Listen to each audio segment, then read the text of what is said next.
you all watch the Joe Rogan podcast? I haven't seen it in years. What's that guy that pulls stuff up in the background? You don't watch it? I don't There's watch a guy it. that was like, Jeff, pull that shit up. His name is. Oh fuck. I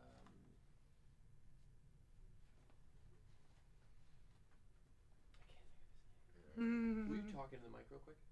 Testing, testing. Mic check, mic check.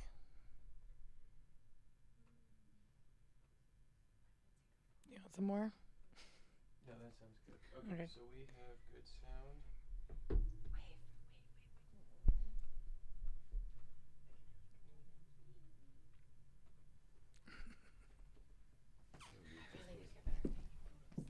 The Instagrammer in me has died.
All right. Hey, guys. Welcome to our live edition of From the Blockchain. We are here live at NFTLA. This is NFT Ignition. I'm here with my co-host, Ashley Smith, also known as Board Becky. How we doing today, Becky? Doing really good. We survived NFTLA so far. Our voices are a little raspy. Yes.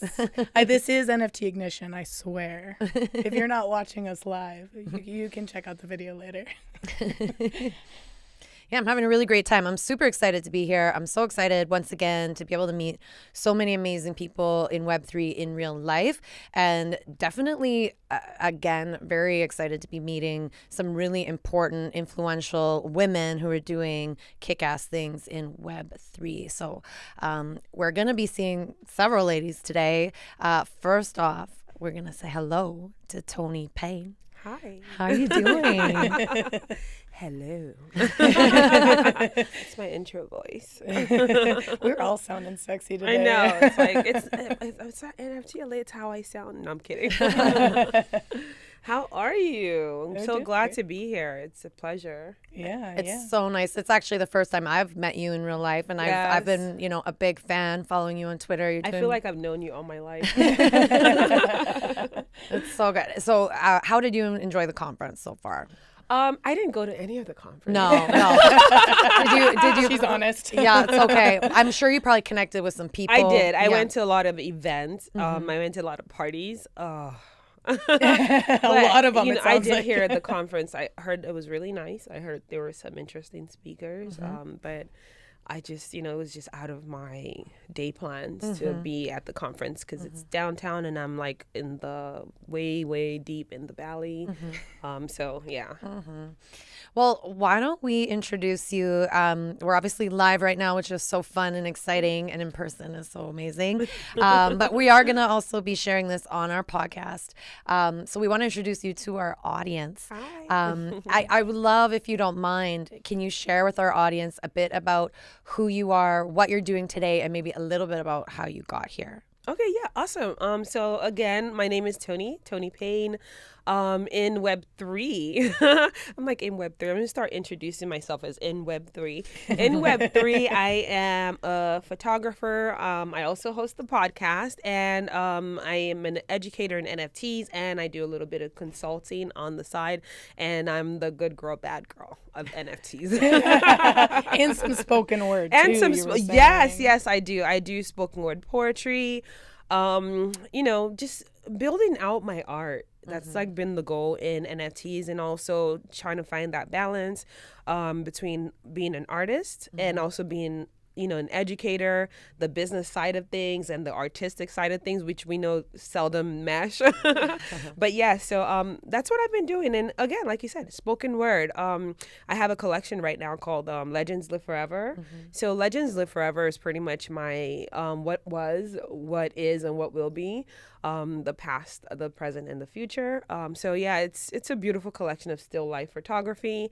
The first couple of pieces that I created are attached to a quote or a poem that I've written. I have several quotes that have gone viral. I have poetry on Apple Music that has like massive downloads. So I attach a piece of that to my photography because it's still a part of me, right?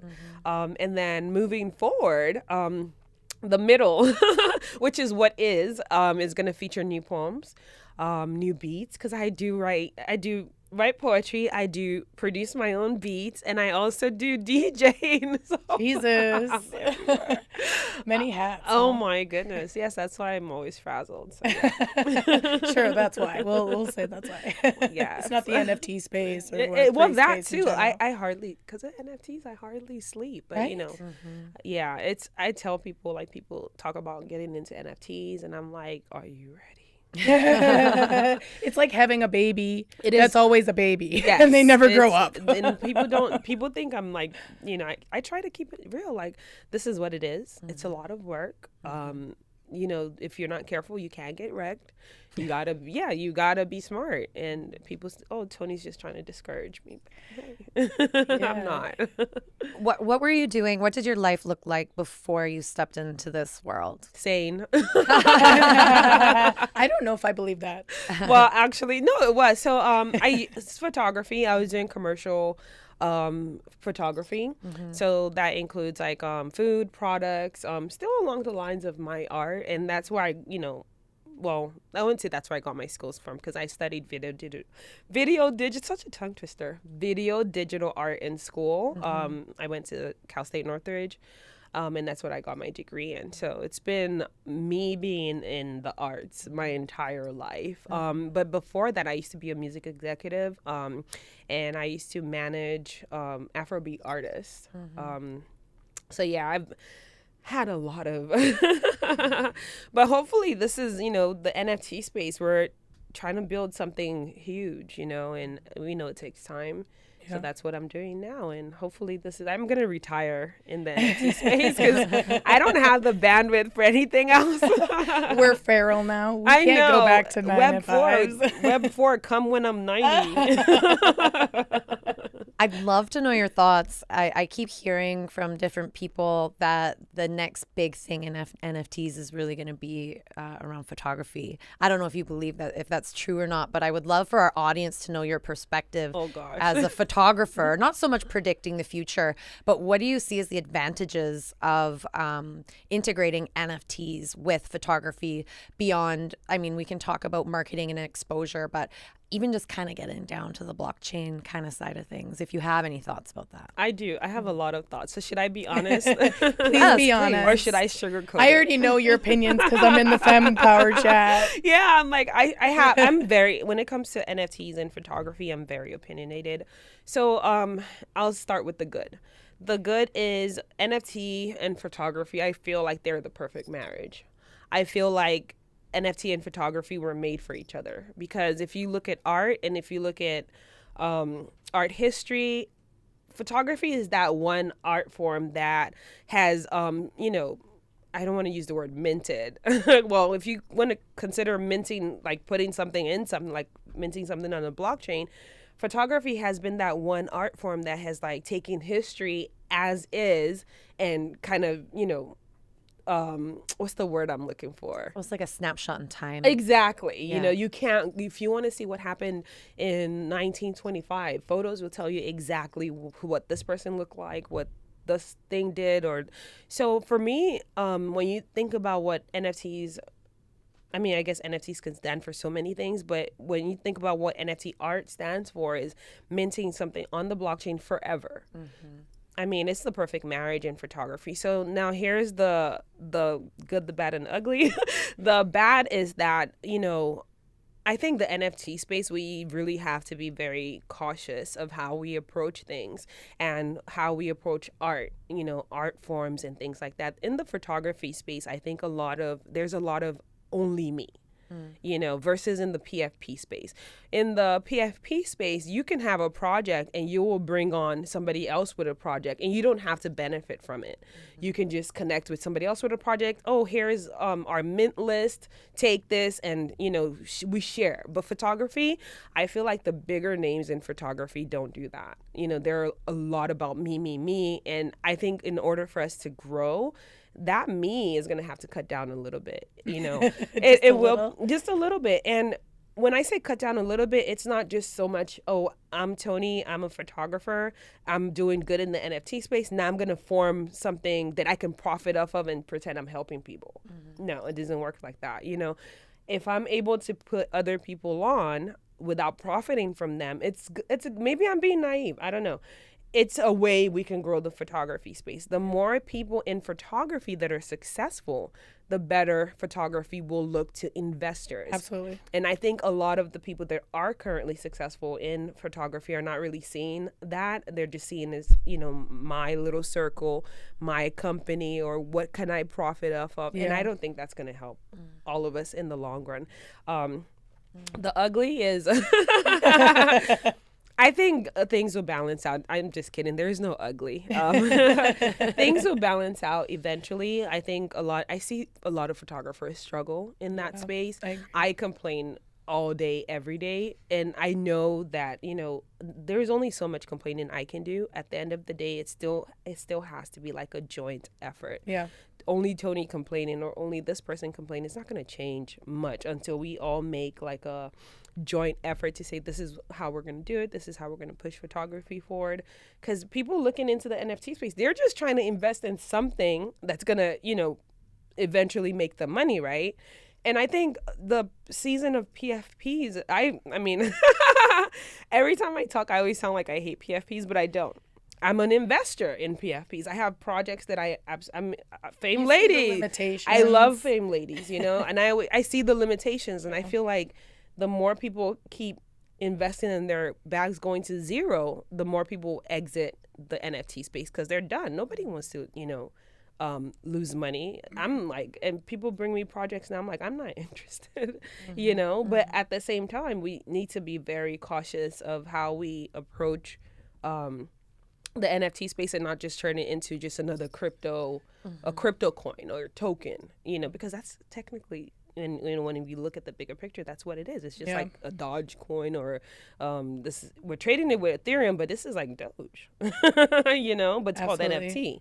What crypto are you buying? NFT.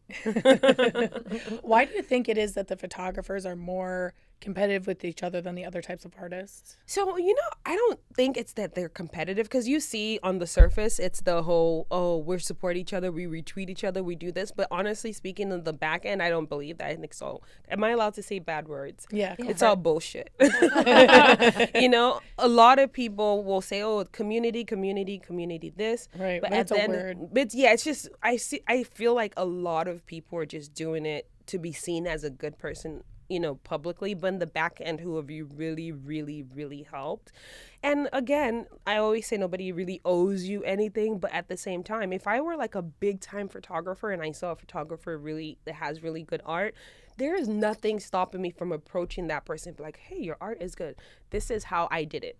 They won't do that for you. You hit them up in their DMs, hey, they will not even reply you, So it's like, how are we going to grow if we keep doing that? It's not going to work. I don't mind helping other photographers out, but if we're not sharing information, like we're hogging information, like, I'm not going to tell them who my collectors are. Right, yeah. Let them go figure out on the block. I'm not going to tell my collectors about them if I'm not making something out of it. Right. Well, and in photography, there's so many different types of art just within that category. Yes. Like I have a friend who's a portrait artist and he's like, I want to be in NFTs, but I don't understand how this translates. Like nobody wants pictures of other people in their wallets. I was like, tell your friend I said try still life. Still life is the worst. Like portrait, you still get people that buy portrait because it has emotions. Yeah. You can take a portrait of somebody and it tells a story. You look at a picture of a person and it resonates with you. Right. And you can feel the emotion in that image. But with still life, it's like, okay, what is this arrangement? So I do still life. How do you immerse people into that art then? So besides knocking my head on the wall. So here's my take. Because the NFT space is so fresh, you're still going to have more people come into the space. Hopefully, the rug pulls and things like that don't ruin it for us before they do. There are people out there that collect still life. This is their thing. They understand the genre. They love the genre, and that is what they invest in. So my thing is, people are always going to have what they're interested in. We just need more people coming into the NFT space to find this genre. That real art collectors. The real art collectors, exactly. But we can't ruin it before they get here, because if I reach out to an art collector about it and it's like, it's not a scam. We're good people in NFTs. Yes, anything financial will attract bad apples. That's normal. I mean, my bank sent me an email, don't open phishing emails. It's like, should I trust this email too? Exactly. Oh, that is exactly what I do. I'm like, okay, I'm just going to log in and see if there's anything in my inbox. So I've always known to be careful because phishing emails. So it's nothing new, but we that are in it, we have to how do we protect ourselves from being visualized by people outside is, oh, all NFTs are bad or it's a scam. We're building beautiful things in NFTs, especially the community, even though it can be, you know. Yeah, I'm really curious to see where the like commercial use side comes. Like we're talking about art, and obviously photography in and of itself is art, but there's a lot of ways that photography is used. And like my background, I come from real estate as an example. People steal images all the time.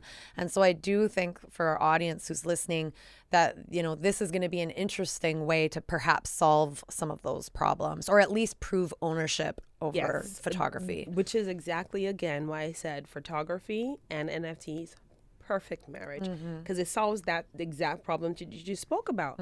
You know, for the longest time, it's like, who owns this picture? Now we know it's on the blockchain. Yeah, you know? who minted it? Who was the first person exactly to mint who it? minted it? You know, Or now who has the rights to use it. exactly now we know because it's on the blockchain. So again, you know, NFTs are very, very important for photographers, but we need to be very cautious of how we build it out. It's going to be it's important for poetry too. You know, we also need to be cautious how these things are built up. I think poets have a lesser issue than photographers, because photography is very digital and anybody can just go and steal somebody's picture, versus you can't steal my voice.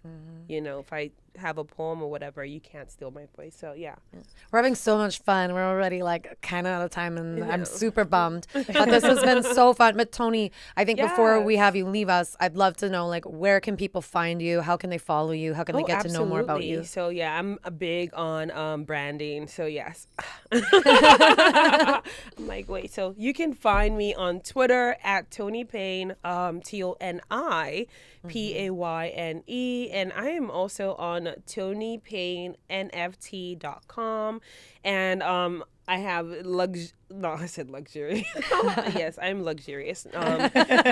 Legends Live Forever is my collection. LegendsLiveForever.art. So, but mostly Twitter. Twitter is like probably the easiest way to find me. Send me a DM. I have a waiting list. She's very friendly. I am until my witchy side comes out. I have a waiting list in my DMs, but I get to it eventually. Well, thank you so much for coming on the show. Can't Yes, wait to my have you on our pleasure. panel tomorrow. For anyone who's going to be there, look forward to that. Yes, I'm looking forward to that for sure. Thank you so much for having me. Thank I you, appreciate it. Tony. Thank you.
All right, well, welcome back to our live episodes of From the Blockchain, NFT Ignition here again with I am board Becky Ashley Smith, and today we have an amazing guest, somebody that I've looked up to forever, the famous Wendy O. How you doing today? Thank you guys so much for having me. And the fact that you say you look up to me, I look up to you because anytime I need help with NFTs, or I'm like, hey, is this legit? Is this not legit? I'm like, energy ignition. I'm like, can you help me with this? So thank you both for being here because it helps, and network is your net worth. Yeah. Well, when I got into the space, there was not a lot of women in the space. There wasn't, and I feel like a lot of people thought that the only opportunity for women out there was to be like the bikini wearing influencer. And I was always like, nope, Wendy. For like ever, I was like, you guys want to see what a real woman does in NFT?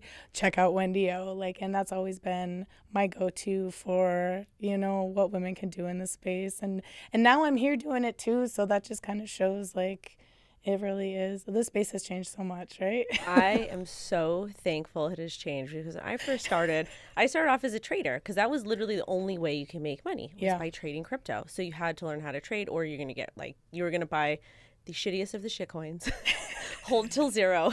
And that was it. But now there's so many different opportunities. I'm so thankful because part of my job is to get people excited about crypto, to educate them about being self-sovereign, about freedom, about ownership. And I can do that with NFTs because it's like you buy things that you like, and you're officially in crypto. You just buy an NFT and you're in crypto, and it's amazing. Mm-hmm. We should rewind, I feel, a little bit for our audience. Yeah. Just to introduce, no, this is great. Wendy O, you have a YouTube channel. You've obviously just mentioned you started your journey in crypto. Can you tell our audience just a little bit more about how you got in, when you got in, what you've been doing since, and now I guess your emergence into the NFT side of things? So I initially heard about Bitcoin 2011, 2012. Family members can I borrow your credit card to buy Bitcoin? I'm like, you're weird. You're weird. This is too tech heavy. I'm not smart enough to do this. You're doing something weird. And then fast forward, I kept hearing about Bitcoin on libertarian radio, and I was like, this shit's cool. This is cool. It's I didn't know too much about it, but then I remember my daughter was in my arms. She was screaming, crying because I was actually working on Santa Monica Boulevard, which is a few streets over, healthcare 4 times a week. I service HIV/AIDS patients. It was patient care coordination. I was like, I have to quit my job. I can't do this anymore because whatever. But my daughter's in my arms. She's crying because kids, they do that. They cry for nothing. They can literally drop their apple and they cry. But I was wondering, I was like, I'm going to buy Bitcoin. So I just bought Bitcoin. And then I got into the space. I learned what Bitcoin was. I learned what money was. I was like, this is amazing. This makes sense. Because in public school, they don't teach you what money is. They don't teach you about the Federal Reserve. They don't teach you about all this stuff. But with Bitcoin, it forces you to learn. And then there's CryptoKitties, stuff like that. I'm like, I'm not even going to touch this. I don't know what it is.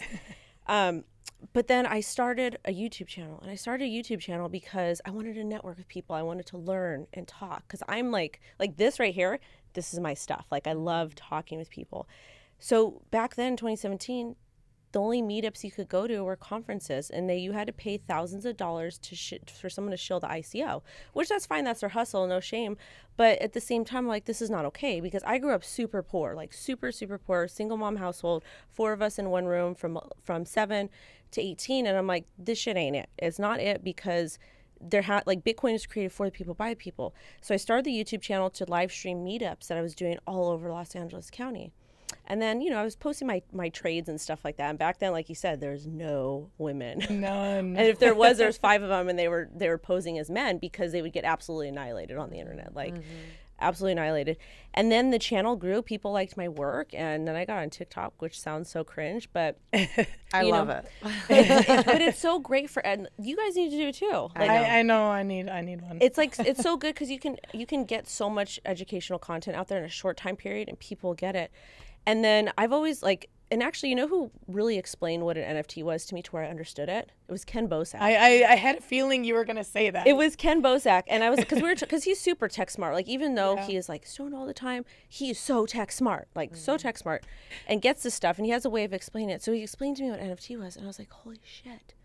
This solves a problem for musicians. This solves a problem for artists. This solves a problem for creators. It even solves further problems with actual ownership and back in the day, if you bought property, you bought a house and the house burned down, then you couldn't prove that you own the house and you were kind of shit out of luck. So it's like, oh my God, there's this cool thing that solves all these problems. So me, I love NFTs. I love the technology behind it. There's a lot of garbage in the market, just like shitcoins. But I see the use case like 5 to 10 years down the road when the ecosystem is developed. I'd love for you, just since you said it, can you describe or explain what is a shitcoin? So I love shitcoins because with crypto, like people don't really understand what a true decentralized economy is. Like I don't get to tell you what to do. I can say, you know, I don't like that pen is purple today, but I can say that, but it doesn't matter. Like you don't have to do anything with it. But a true decentralized economy, people get to do and live freely. So with shitcoin is basically like if you ask a Bitcoin maximalist, anything that's not Bitcoin, but now like a shitcoin to me is something that is just hot trash. Like, you know, it's probably going to rug on you. It's probably not going to be here in a year. Like, so to me, that is what a shitcoin is. And there's no shame in that because there's money to be made, just like with NFTs. Yeah. I do feel we spoke some time ago to Miss Teen Crypto, and we haven't talked a lot about crypto on our podcast really yet. And for those who are listening who are like, brand spanking new, not only to NFTs but to cryptocurrency. I think a lot of people feel like they're super late to the game. There's not a lot of opportunity. What do you say to that objection? So if you're listening to this now, and this is the cringest statement ever, but you still are early. Like Bitcoin is only around like 10 plus years, 13, 14 years, not around too much. Like if you look at the history of money and how money has been handled in exchange, there's always been something that represented a store of value. And people think, oh my God, well, you got in Bitcoin. And I'm like, no, I literally bought the top. I bought Bitcoin at $17,000. Okay. I bought at $17,000. We shot up to 20K. I got FOMO bought and I held until $3,000, you know, because I was kind of still gaining my barriers to trading. But there's different aspects of crypto, and people are like, okay, well, it's the NFT space versus the crypto space. I'm like, no, it's all the same because the NFT is literally a special token. It's like a one of one, depending on, you know, whatever collection it is. But if you're listening to this now, you're probably going to do a lot better in the NFT space than the crypto space because you have to have some sort of edge in crypto. You have to know what is support and resistance. How do I execute this trade? Can you control your emotions? How is the code? Is this code okay? Is it, you know, there's different things that me and my team look for with crypto and with projects, but with NFTs, yeah, people want to make money, but at the same time, like you want to invest in an NFT or buy it because you support an artist, because you like the artwork, because you like the people behind it, maybe because it's going to be some sort of GameFi, whatever it is, or with there's no tokenomics that you have to figure out, right? Or with Fame Lady Squad, like. I bought one because I was like, this is dope. They're supporting DVSA Survive. It's like, I want to be a part of something bigger. So I bought one and I still have it. So you're buying an NFT for different reasons. It's not just to the get rich quick, which I know there's a lot of that now, but you really have to take a step back and be like, why am I investing in this? Does it make sense? Is it going to be here longer? Or maybe you just want to invest to support a creator. And that's the true intent and purpose of NFTs to me. Yeah, when I first got into the space, there was no money in NFTs. We were all just buying each other's stuff because it was like, oh, this person's my friend and I love their art and I want to support them. And we never saw it as like an investment. Like there was no money in them back then. Right. Like I think the first NFT was from, I think I got some from going to Consensus and I couldn't figure out how to put them on my MetaMask. I'm like, what, because it was so complex. Like now you literally can, it's so easy, like with OpenSea and LooksRare, with all these great platforms. But back then it was hard, like a lot hard. But now I'm like, okay, I got this. I'm a pro. I will say that I'm too lazy to join the Discords and to mint stuff because I am not interested in waiting up till 3 a.m. Yeah, no. So I'll buy secondary market. I might, you know, I might get wrecked, but at the same time, I'm like, I value my sleep. Yes. You get when you want that way too. Yeah. What, you have such a huge, can you just remind us, like, how big is your audience? You've got a huge following. So I think we're up to 750,000 on all platforms. And that's comprised of TikTok, YouTube, Twitter, Instagram, the free newsletter. Make sure you guys subscribe. Wendy's White Paper, 100% free. And it's a really cool thing because I think as far as YouTube goes, like I'm the top crypto female creator like in the world, which is really amazing. And it's like, I literally grew up in Southern California, LA County, like super poor with nothing, like trapped up and down Sunset Boulevard, like all kinds of stuff. And it's a really cool thing because I feel like I'm doing a service. So it's more of like and also too, I have a 5-year-old daughter.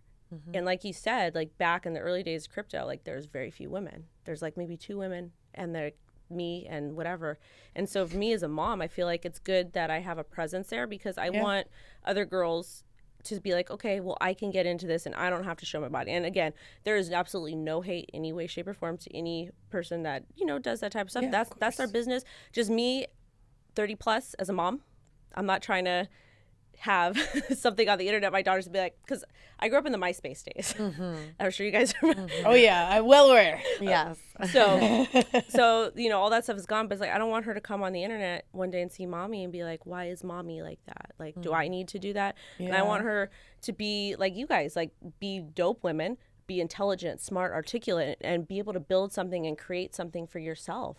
And I want her to follow that footstep. So I'm thankful for you guys too, because the more of us that we have just promoting, like, we're smart, we're here, we deserve to be here, like that helps future girls be like, I don't have to do X, Y, and Z. But if they want to, that's their business. But you know, I'm a survivor, so I come from a little bit of that background, and people want to do stuff, but then they don't realize the repercussions that happens later on. Yeah, well, and they should have the option. Yeah. There should be multiple avenues of opportunity and not just one way to go for people. Yeah. It also depends on what your goal is. And I think for you, like you're definitely, obviously you initially started down this path as a way to learn and to network and to connect, but you're obviously now someone who educates, who teaches people, who informs people.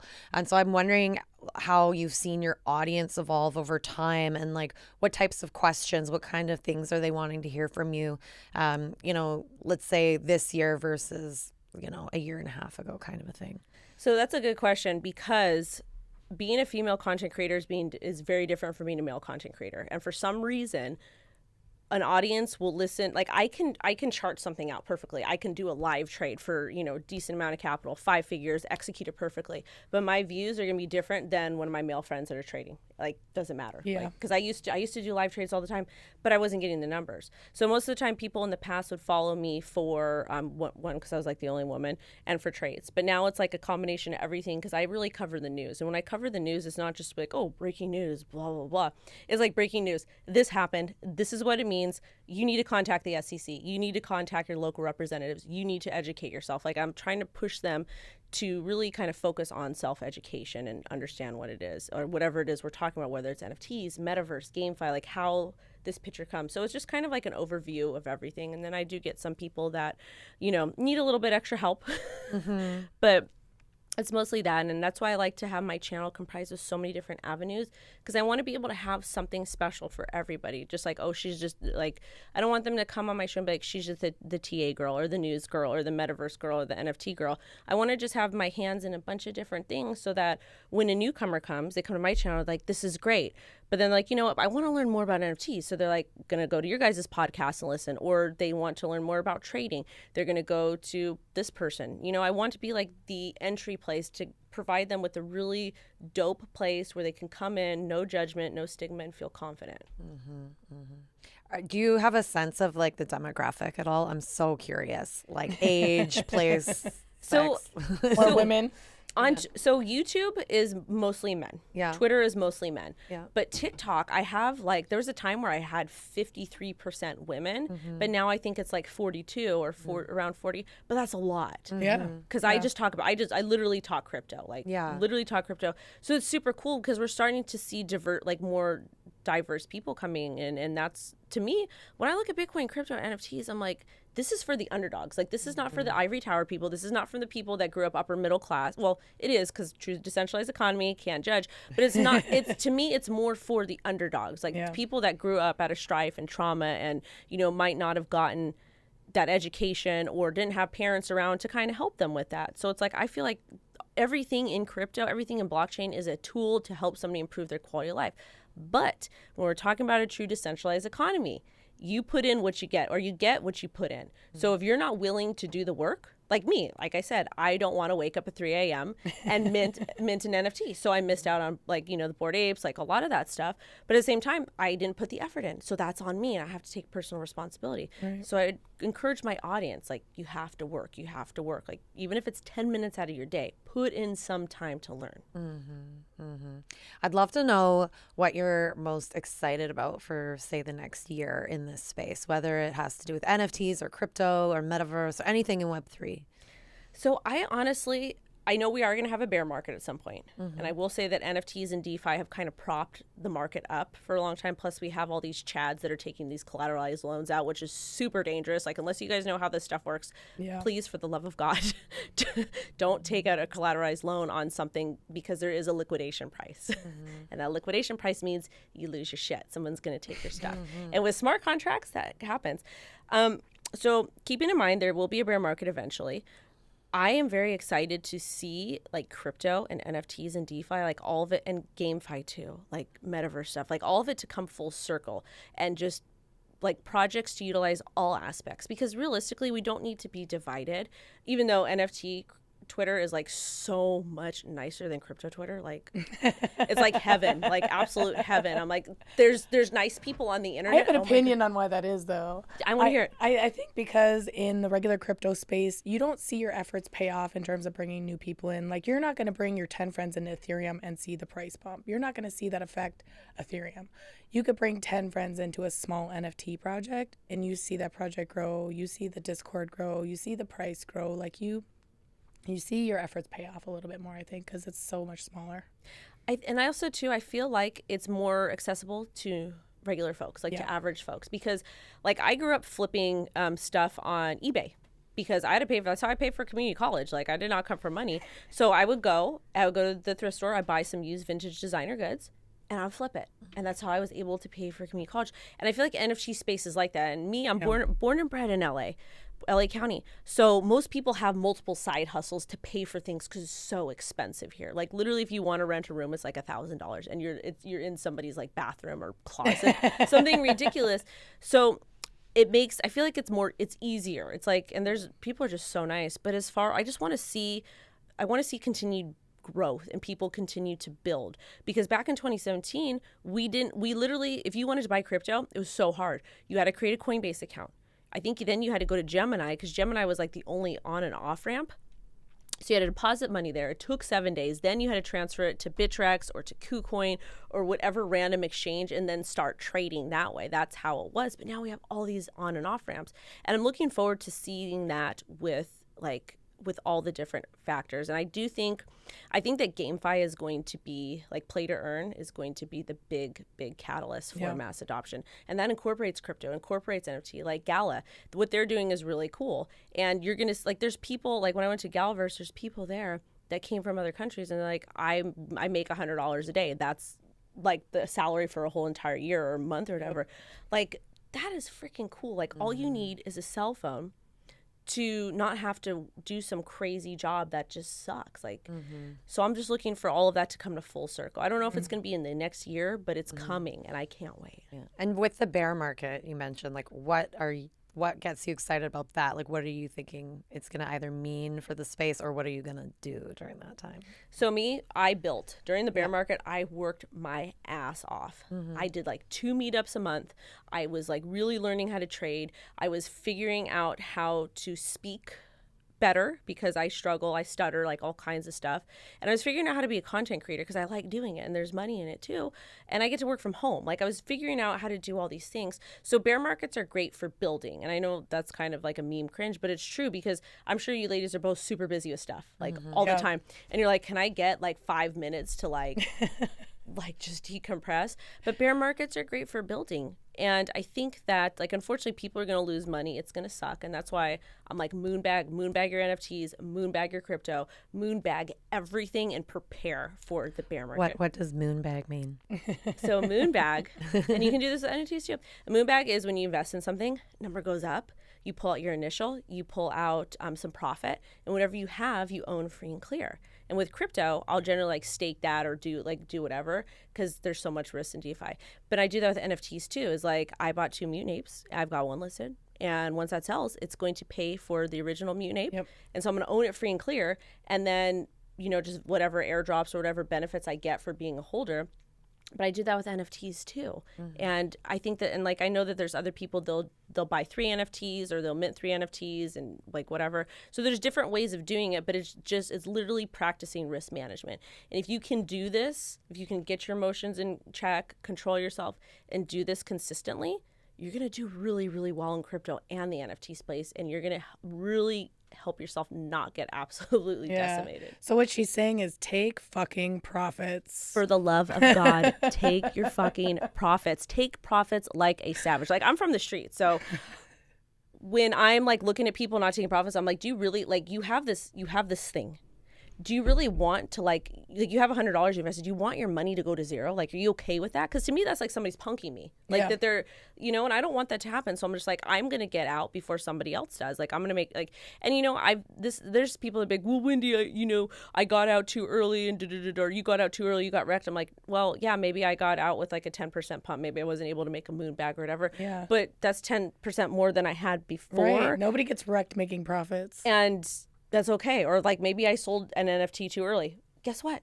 I had to do what I had to do. Yeah. And I mitigated risk, and that's it.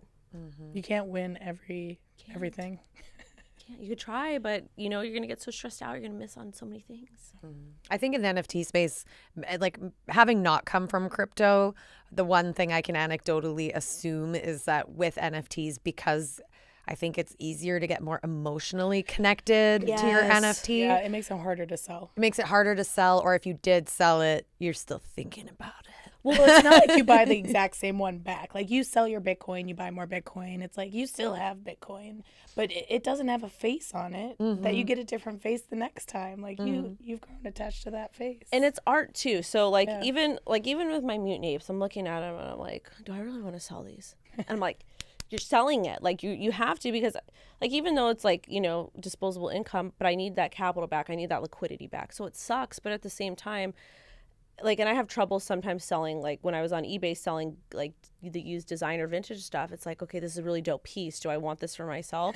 But at the same time, like, the goal, like, and even if you're trading NFTs or crypto, whatever it is, have an idea of what you want to do. Have a bullish plan and a bearish plan. Like, when we're trading crypto, we look for, like, I generally look for breakouts. Like, this is what I'm going to do if the market breaks out bullish. This is what I'm going to do if the market breaks down bearish. And I think that similar strategy can be applied to NFTs, but in a different way. Like, you know, going in, like, you see 3 really dope NFTs. Like, I'm going to buy these. And this is my favorite, the middle favorite, and then the one I don't like, but I know I can sell that one. And then, you know, you have to look at the rare, like, there's different things, like different utilities, rarity, you know, that type of stuff.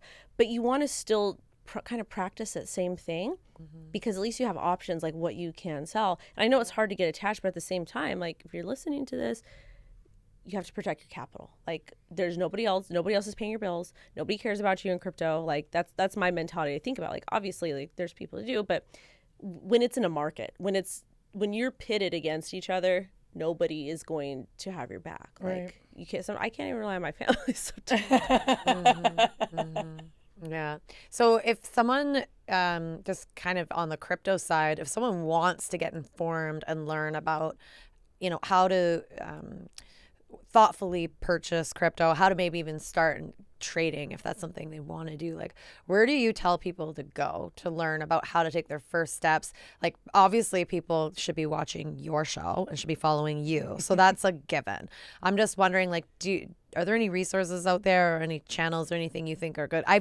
I've really done very little. Everyone, Danielle knows, but I find when I've taken a look at some of the crypto type spaces, it's just like so overwhelming. It's so scary. Yeah, because there's a lot of dudes in there, which is fine. I love men. Men are my favorite dessert in all history. Just kidding. I took that from Cher because I love Cher. But like, men are dope. Men are great at certain things. Women are great at certain things. Everybody in between is good at something. Like, it doesn't matter. But it's very, like, the male traders, they're assholes. They're not nice people for the most part. You'll get a couple that are like super cool, but like all the shit talking is by male traders that are anonymous. And it's like, okay.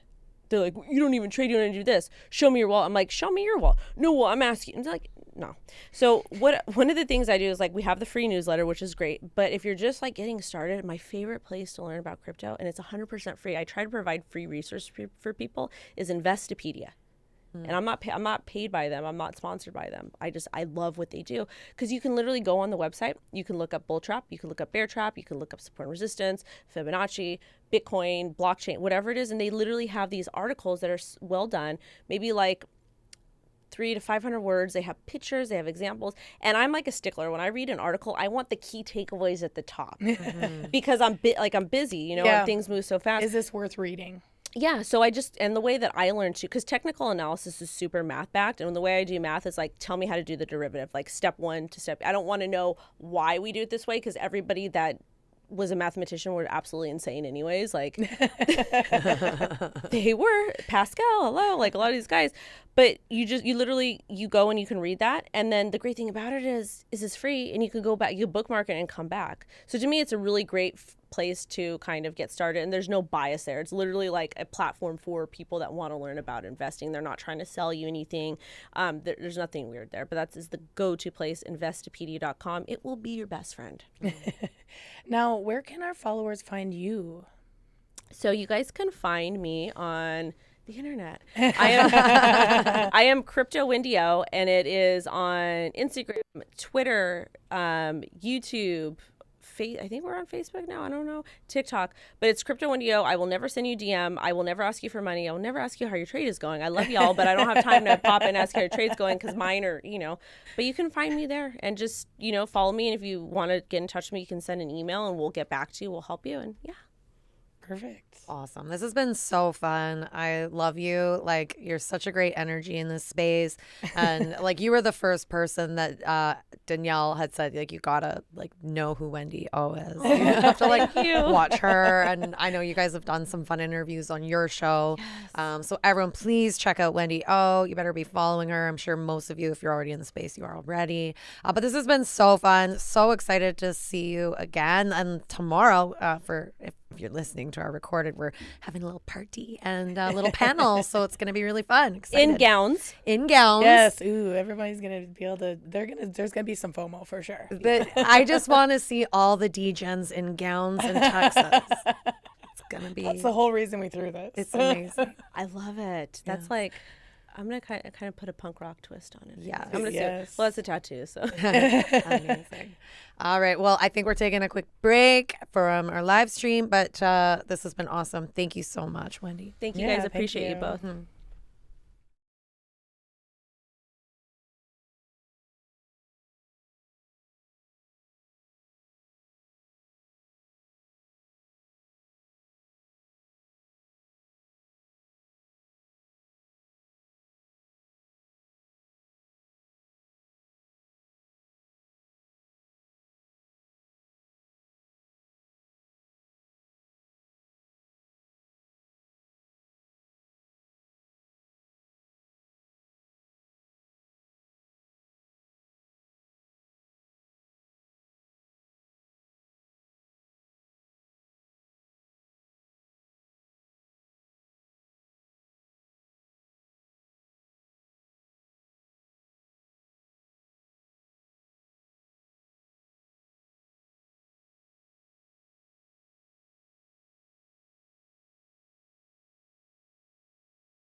Hello, everybody. Welcome back to our live edition of From the Blockchain. We're here in LA just after NFT LA. I am Ashley, also known as Board Becky from Fame Lady Squad. I'm here with my co-host Danielle, NFT Ignition. We're super pumped. Doing some live streaming today. Hopefully, some of you are catching us on YouTube right now. We are here right now with Brooke Lacy. And she doesn't know this, but I've actually known who she is for some time. Prior to my NFT rabbit hole, I went down dark on the TikTok rabbit hole.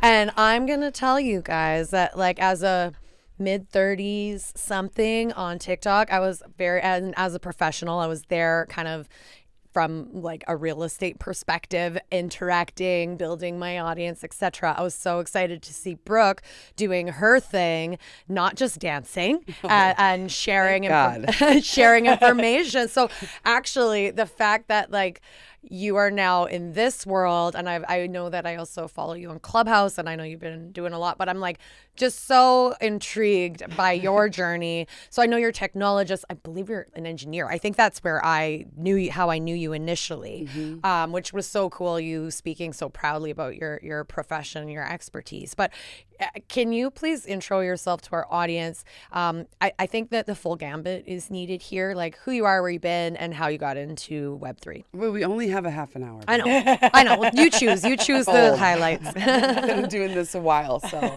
I think the best way to intro is that I've been a technologist for the better part of 30 years. I fell in love with technology when I was 15, and it was the early 90s, and they wheeled in this giant beige box of computer that had like Windows 3.1 on it. And I'm not that old. It's just that technology has moved so quickly that, I had a really difficult childhood, and computers were like trauma therapy for me because it was so solitary and elegant, and it did what you asked it to do and didn't talk back to you. And, I had a really different experience with technology. So when I went to college in mid-90s, that's when everything was really getting going. And I see that now with what we're doing in NFTs and blockchain technology is the same excitement as there was in the 90s. It's just that I think that was a little misplaced. So I studied computer science. I worked on the Y2K bug, like all of the things that happened in the 90s, the internet boom, and then the crash. And I've kind of just gone all over the place. And I kind of fell in love with tech support. I know you've probably never heard that sentence before, but I really love the bridging the gap between the really technical and the person on the other side, because it can be really stressful when you don't understand something. You know that now, trying to teach people about NFTs, people get frustrated. And so I found that was my superpower, was able to like explain the super technical to people that don't understand it. So I left corporate, 13 years ago, and started a computer repair business, like IT services. I actually live in Idaho, Boise, Idaho. So it was a local business.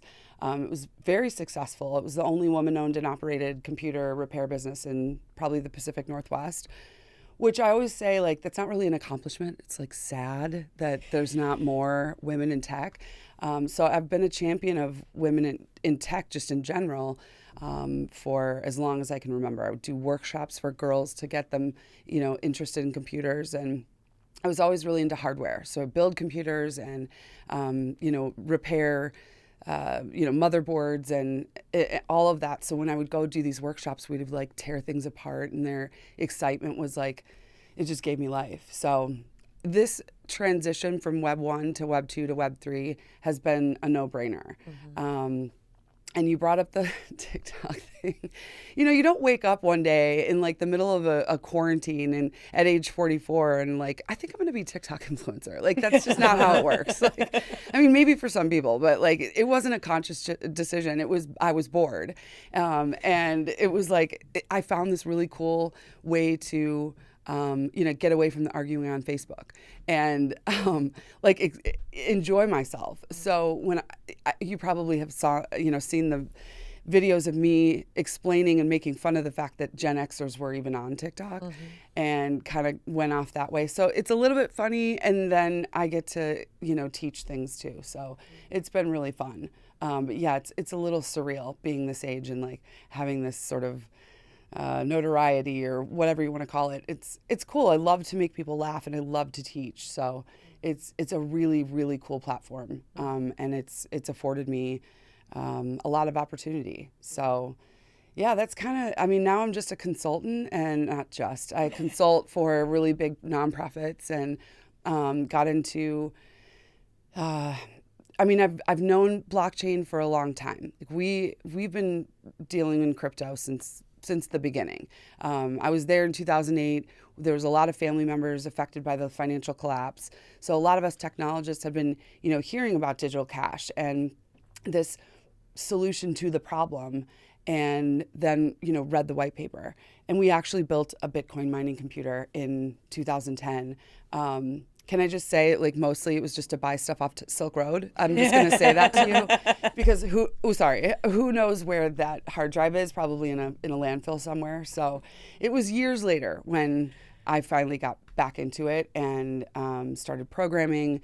And then last year, my first project was working on an Algorand marketplace, which failed miserably. So people ask, what was my first NFT? I'm like, it was actually on Algorand. So they're like, wait, yeah, exists? like, what even is that? I'm like, so I started like already on the downslope, and then kind of picked up, started doing Solana stuff. So I kind of like went backwards. I didn't start where everybody else did. I don't know. Maybe I'm a disruptor, but it didn't work. So here I am. In the I bought a stage. bad NFT. I must be a disruptor. Right, exactly. I learned all the problems so that I can tell you what not to do, which sometimes is a good thing. But yeah, this is just very exciting, and I love being able to explain things, and the networking. It's like a family. I haven't never experienced something like that before. Showing up places, and we already know each other. We've already been communicating for so long. So, and it's interesting. It's a two-way communication with like the audio apps, right? With TikTok, it's just me, and my audience like gets to know me, and it's not the other way around. So I did meet a bunch of people that, like my audience people, and they Your feel fans, like, your followers, fans. whatever, and they like think that we're best friends, and it's a little jarring. Whereas this, with what we're doing is like we hear each other's voices, we're exchanging that energy, and I'm here for it. I'm just here for it. So. Well, and you also are creating a lot of opportunities directly for women in this space. If you want to talk a little bit about that. Yes, I would. I think it's really important for women in this space to understand that if you're not an artist, there are so many other things you can do. And, I feel like we should talk more about making money. It's not a taboo subject. It's something that takes care of us. It affords us to do this kind of thing and better the world. So you think you can make money flipping JPEGs, which you can, but in the tech world, it's guaranteed money. If I can hire women devs, I can put them to work. I'm looking for them. I'm turning down business. I'm turning down work, which is hard for me because I don't have enough developers. And I'm hiring men as well. There's no way I can't. But I want to create that opportunity for women to get into this space. It is not difficult. If you have a little bit of tech experience, we can teach you Solidity. We can teach you Rust to be able to do Solana NFT development. There's even things where you can just review smart contracts and not even have to understand perfectly the code. There's step by step.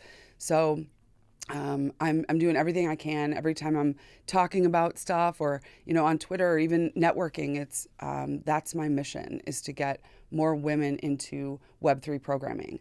It's a great career to be in, and there's so much need for it.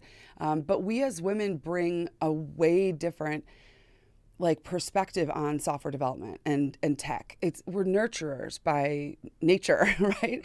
And when we come into that, it's like the way that you code and the way that you create software it is like, it's a language. It is an art in itself.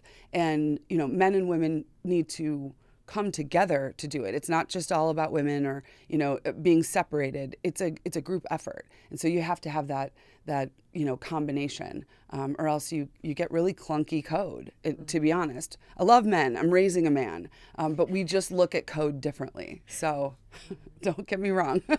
We all have to be like in it together, So I have 2 women developers working for me, and it's lovely. I love it, and I want to make that as big as possible. I have work. Like, there's so much work. Hit her up. She's got a job for you right now. Learn it. It's so easy to learn. When we took over Fame Ladies, I remember we were like, we want a female dev who will docs. That was our goal. And the first 10 people I talked to just laughed at me about it. And then the 11th was like, finding a female dev who will also docs is like finding a unicorn that also shits gold. Yes. Like, you can get one or the other, but good luck finding both. Right.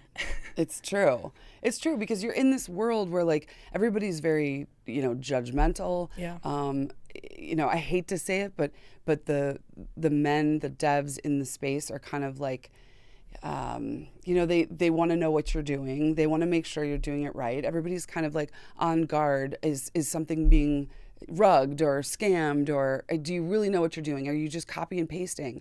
And those are all valid concerns, but it's hard to be out there in front of people. But I feel differently. Like, if you can get out in front of things and put your face out there and dox yourself, then you've already established, and you're not like trying to hide in the shadows. So I don't know which is better, Yeah. So I feel you. It's very hard to find. It's the non-compete, though, for a lot of the developers, yes, right? Exactly. It's exactly We know right. you guys are working more than one job, and you're hiding it. Exactly. But we love it. We need you. Exactly. We don't blame you. Please keep doing all of that. Yes, exactly.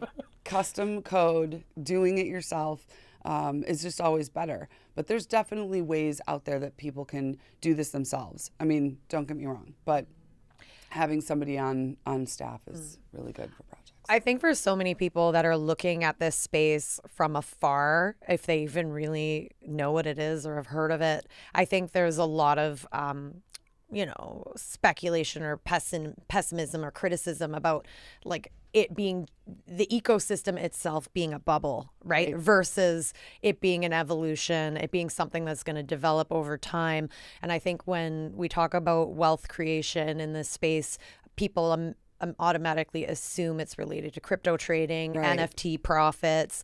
And I think what we're hoping to articulate and share through this podcast is this is a whole new working environment. Yes. And this is going to be lending itself to so many different industries. And that, maybe if your introduction to the space and smart contracts is through NFTs, it may very well just simply be the introduction to how you get involved, right? Yeah, right. So I'd love to know if you can just kind of expand on that for people who are maybe listening.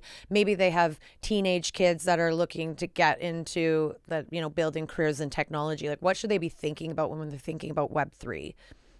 It's just a totally different mindset, because things are very malleable in Web 2. You can go back and change things. It's a different way of looking at things. So with Web 3 and blockchain, it's just very stable and secure and set. I don't know how else to explain it. So when you're going in to sort of learn the foundational stuff of tech, you still have to, we're still in Web 2. It's not like a light switch was flipped. Yeah. We're still there, and just slowly, it's like the age of Aquarius, right? Like, we're like moving into the age of Web 3. But the actual definitions of them is that Web 2 is not on chain and Web 3 is on chain. So those are the only differences. But we do look at it like this mindset and this perspective. And that's very Web3 of you, which I just laugh at. Like, when people say that, like, okay, so that's very on-chain of you. Because I'm very literal, right? Like, everything's very zeros and ones. And they're probably saying it on Twitter. Yes, And I that's absolutely it. have That's said exactly that. right. I've absolutely said that to Yeah, people. so have I. So have I. I'm not saying I'm not one of them. Like, everybody says it. But You're like, I can get away with it in this group. None of these guys know. Exactly. Exactly. Like, what is that? It's like a, thought process. No, it's actually not, but we can just, It's not a mindset, although we'd like to think that it is. It totally is. Or like the way you're acting is very Web3. I think that it's the same things I've told, kids or even my teenager is flip the mindset of what you want to do in life, because having a technical foundation is everything. You can then go do whatever you want. But understanding what the underlying process is to literally every industry is going to set you apart. I'm not saying you should go into, because there's so many things you can do with technology. You can be an operations manager, you can do project management, but you've got to understand what your team is doing and understanding the basics of the tech. So as a high school student, or even getting into grammar school, right, elementary school is where I think things should start, is especially with girls. This is okay to want to do this. It's okay to pull apart computers, whatever it is that you want to do, and just start exploring. Mm-hmm. But always keep that in mind, that having that foundation is going to really move the needle for future. Mm-hmm. I mean, my kid, he's 17, he's a gamer, he's built computers with me, and he's had all the options, and he's decided to go into diesel tech. So knowing the underlying foundation and being able to see that what I'm doing, he's able to start a totally different career. So it's just whatever you want to do, but understand you kind of need that base knowledge. Mm-hmm. So I don't know if that answered your question. No, it does. It totally does. I'm wondering, what are you thinking the most about? What are you spending the most time paying attention to right now in the space? I think it's the commerce side of things. So we've looked at this as technologists is this finally we're able to bring everyone together, because blockchain is boring. Talking about it is confusing. So now that we've been able to bring in the art and the music and all of these cool things, we use them as a use case, right? We've known about technology so long, and blockchain, now that we have NFTs, is look, everybody, look what this does. This is what we've been talking about, right? And so I'm excited about all of that merging together, but really it's that building, professional career choice. There's just so much opening up for people. So I'm excited about all of the other things than art and music, because that's awesome. But this is going to it's going to change people's lives, no matter how you look at it, because it's not going away. There's no internet boom and no internet crash. This is here to stay, because it has to replace what's there. We're problem solvers. This is the human condition, is that we're always looking for problems or solutions to problems. And that's what blockchain did. That's what crypto did. It's just, we got to get it widely adopted. So I'm really looking forward to what companies can do and how they can change security. They can change the way, the economy runs. There's just so much more to it. It's really cool. Cool. Well, I definitely want to make sure our audience knows how to stay connected with you, how to follow you, how to follow, the conversations you're having, because they're obviously going to continue to be interesting and evolve over time. So what's the best way for people to find you and stay in touch? Yeah, so I'm just Brooke J. Lacy across platforms, but brookejlacy.com has all the links. If you do go to the TikTok, good luck to you. It's a rabbit hole. Every video is different, but I love doing that. And then, I have some big things coming up, because I do wear a lot of hats. So as a developer, and then I also have a little bit of, social media stuff. So there may be a show coming out where I interview people, an actual TV show. So cool. We'll see what happens. So yeah, you can follow me there, and, my DMs are open. It's really fun. This world is really fun, and I love talking to people. So I love how all three of the women today were yeah, my DMs are open. Yeah. That's the Web3 mindset, right? It's the Web3 mindset. We got our DMs open, guys. It totally is. It's a good way to say, contact me. I'll do my best to communicate and set you up. I think there's a lot of education that needs to go into, how to bring a dev on. What are your expectations? Because a lot of people, I think, are expecting to bring somebody on and they do it for free with like, commission. Equity. Yeah, which is not necessarily the case. So there's a lot of expectations. There's a lot of level set that needs to be done. Yeah. So it's very Web3. Well, on that note, thank you so much for coming on the show. My pleasure. Looking forward to have you at our gallery event Yes. tomorrow. Also speaking at the panel for anyone who's watching this live, and that will be there. It'll be awesome. Yay. Thank you. Yeah, Brooke, thanks, thank you guys. so much. My pleasure.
Hey guys, welcome back to our live recording of From the Blockchain. Again, NFT Ignition. We have Ashley Smith, also known as Board Becky, here. We brought a couple people back that we just had on, kind of put them together. We're going to have an interesting little episode here where they kind of ask us some questions. So yeah, excited to have you guys back. Hopefully you've checked out some of their background stories. If not, definitely go back and watch those later.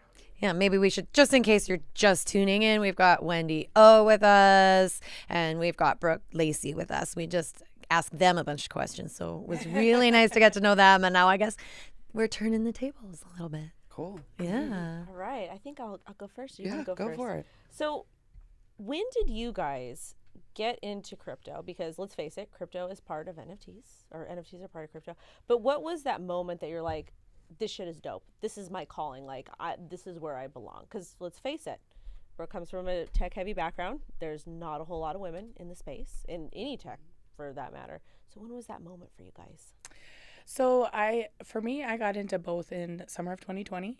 I was actually, based off a Facebook comment, I saw there was this article called The Next Transfer of Wealth, and it was paywalled. So I was like, well, I'm not going to pay for this shit, but I'm going to read the comments, right? So I'm reading through the comments, and everyone's like, it's Bitcoin, Bitcoin. I'm like, I don't know what this is, but I need some like now. So I spent a month trying to figure out the safety stuff, because every time I'd search about it, I heard about all the scams. So I was like, okay, I'm going to spend some time to do this right from the beginning, figure out wallets, hardware, security, all that stuff. And then, I did get into a trading group. I was learning TA, that kind of stuff, which I'm awful at, by the way. But I found a token called Meme, which you would stake this token, earn credits, and you can buy art with it. But inside this community, it was only a few days in, I was talking to my friends. I was like, I really wish I could add some utility to these NFTs. Like, can I do that without the team? Because they're never around. Like, Jordan is busy. Like, can I just do this on my own? I don't want to have to ask for permission. My friend's like, yeah, you can absolutely do that. You can wrap this NFT. You can build a whole game around it. You don't need to ask them. You just whitelist which NFTs can be wrapped and which ones can't. It's like, oh my God, that's amazing. It took us like a week and we had a whole game made. And I was just like, my mind was blown with the fact that all I did was come up with an idea and have a few friends help me. And I built an entire project in a week. It's like, okay, there's really people say you could do whatever you want, but here it is. You could do whatever you want. Like, come up with more ideas. And then I did. I started building more projects, starting involved in my friends' projects, all that. And here we are now, Fam Ladies Squad owner and all that. It all just piles on, right? Yeah, it seems to be the way. I feel like my story is so boring and so different than most people in the crypto space. I'm definitely not a crypto native. I bought Ethereum in order to buy my first NFT, and that was the first time I bought crypto. And I struggled. I had a really hard time. I'm based in Canada. Coinbase wasn't working for me at that time because of my bank, for example. But anyways, the whole reason I got interested in it is I come from a real estate background. I've been in the business for about 14 plus years or so. I'm involved in leadership and governance stuff in the real estate space. And we've been looking as an industry, what's blockchain going to mean for real estate? And a lot of people see that as disruption. For me, I got excited. I'm like, this is going to be it means innovation. It's going to mean opportunities. But I really didn't know where to really learn, what's that going to mean? And I knew cryptocurrency was going to mean something too, and in particular for the housing sector at some point, how people, and where I come from in Vancouver, housing's really expensive. Millennials, Gen Xers even struggle, to buy housing because it's so expensive. And so anyways, and by the way, I should say, I've never invested in stocks. I've never been into trading in any way. And I think that's one of the things that when you come from real estate, sometimes you're so used to that, tangible investment, that type of a thing. Anyways, fast forward, Gary Vee. I know, I feel like I talk about him way too much, and it is what it is, but I listen to him as an entrepreneur. I've listened to him, think that's why I got on TikTok. Yep. And he just seemed to have his finger on the pulse when he started talking about his NFT project. I had heard about NFTs enough earlier in 2021 to know that this was something that was happening. But when he decided to launch his project V-Friends, that would have the inherent utility to be able to go to conference, I thought, you know what, this is something I can spend my money on. I'm not frankly looking to make any money, but I feel like I'll get value out of what I'm spending my money on. So that's it. May 2021. Finally figured out Ethereum, actually because of TikTok, because I could not figure out how to buy crypto. I could not figure out how to get my Canadian dollars into an exchange. And I asked TikTok, how do I do this? And TikTok answered. So, so you know what? Delivered. Yes, it really did. And then I bought my first NFT, and I just got so intrigued. Like, obviously the smart contract stuff is really, really interesting to me, and I'm actually excited to hopefully start diving deeper into all of that stuff. But then I started, like, I bought my first Bored Ape, and it was like not on mint day, but still quite early. I thought, oh my gosh, you can own the IP. I'm like, and I was still very Web 2 thinking. I'm like, I'm going to make my ape be so badass on Instagram. And that's like what I've done. And then 2-3 months later, here we are. And I haven't talked to my real estate clients for a while. I'm sorry, you guys. I'm neglecting. And I hope they don't listen to this. It's so cool because you guys come from different backgrounds. We come from different backgrounds. And there's literally a place for everybody in crypto. And like the reason why I say cryptos instead of NFTs is because that, to me, that's what it is. Because like it's literally a token. Like an NFT is a token. It's just a rare token. It's prettier. It's a prettier token. Well, some of them, unless That's true. Unless you bought a Kevin. Oh my God. Somebody gave me a Just Kev after that happened. I was like, what is this? Oh, it's a Just Kev sitting on my wallet. Like, I will never get rid of it. You mean you'll never be able to sell it? Probably, yes. I could burn it somehow. I don't know. Speaking of the real estate stuff, though, where do you see the industry going with fractional real estate? And I'm so curious. I think it's inevitable that there will be easier ways to invest in real estate through like fractionalized ownership, enabled by blockchain and cryptocurrency. I think there's still, when that happens, how and in what order, because there's a lot of regulatory issues. So like in Canada, it's going to be different than in the US. It's going to be different in different provinces, different states. And I think the one thing about a lot of builders, a lot of innovators in Web3 have been doing things in very much a Wild West fashion. Yes. You actually have to engage with the governments. You actually have to get them on board, or you have to, at the very least, have the right lawyers and go through the right hoops to make things happen. And I know that there are things already happening, but it's still so niche. Like, I think it has to get into more the wider adoption. People need to understand it. They need to understand why it's safe and why it's like going to be an interesting bet. But so it's just at what pace, at what speed. There's so much room for blockchain in real estate.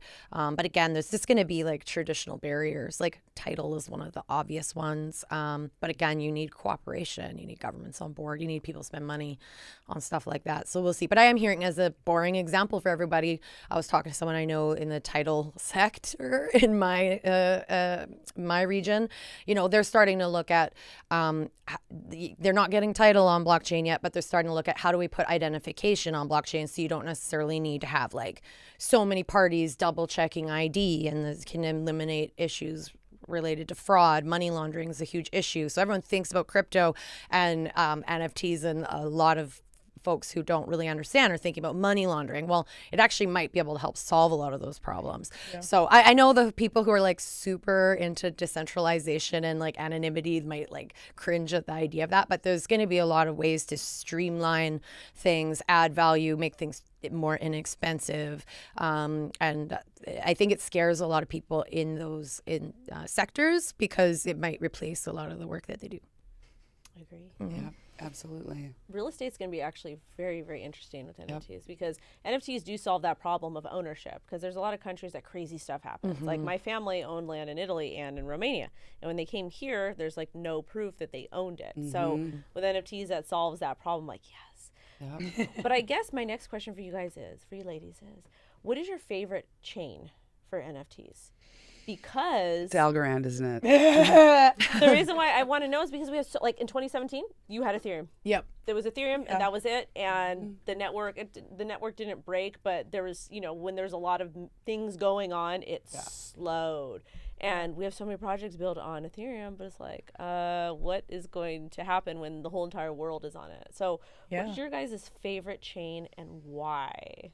I still love Ethereum, even with the gas fees and everything, just from my experience with other chains and trying to build projects on other chains. And it's just not developed to the fact, like, Polygon doesn't have an API for NFTs at all.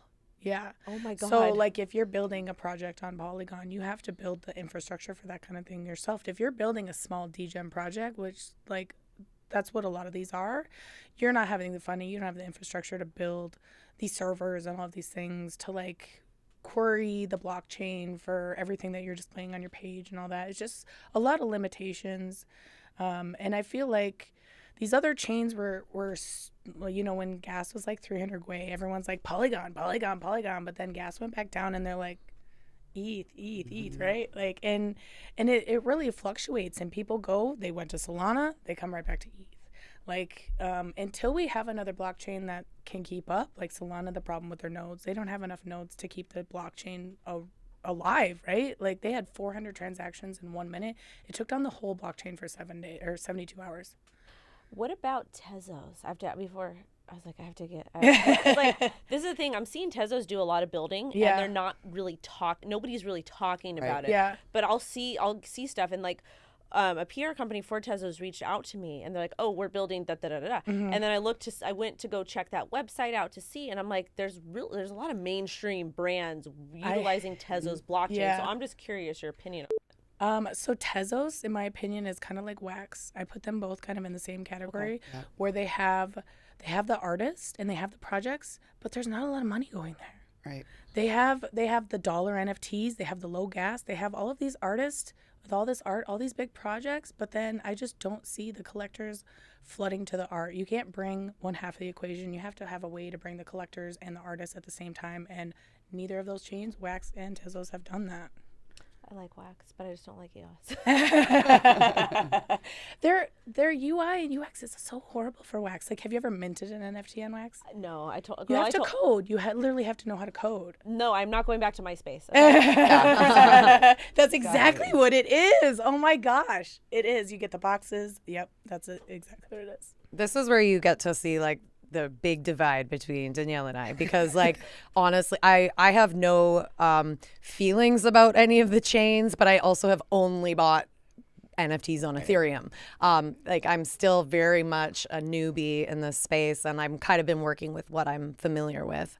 And so I've been trying to, like, make time. I obviously haven't done it. I need to make time to, like, just explore and interact with other chains just to better understand. One thing I will say is that I think it's good that there's choice, because I think for a variety of reasons, for cost, I was listening to Tim Ferriss's podcast the other day, and he was interviewing Margaret Atwood, who's a Canadian author, actually, who was the author behind Handmaid's Tale. She's like 80 something. She's releasing a bunch of essays on Tezos.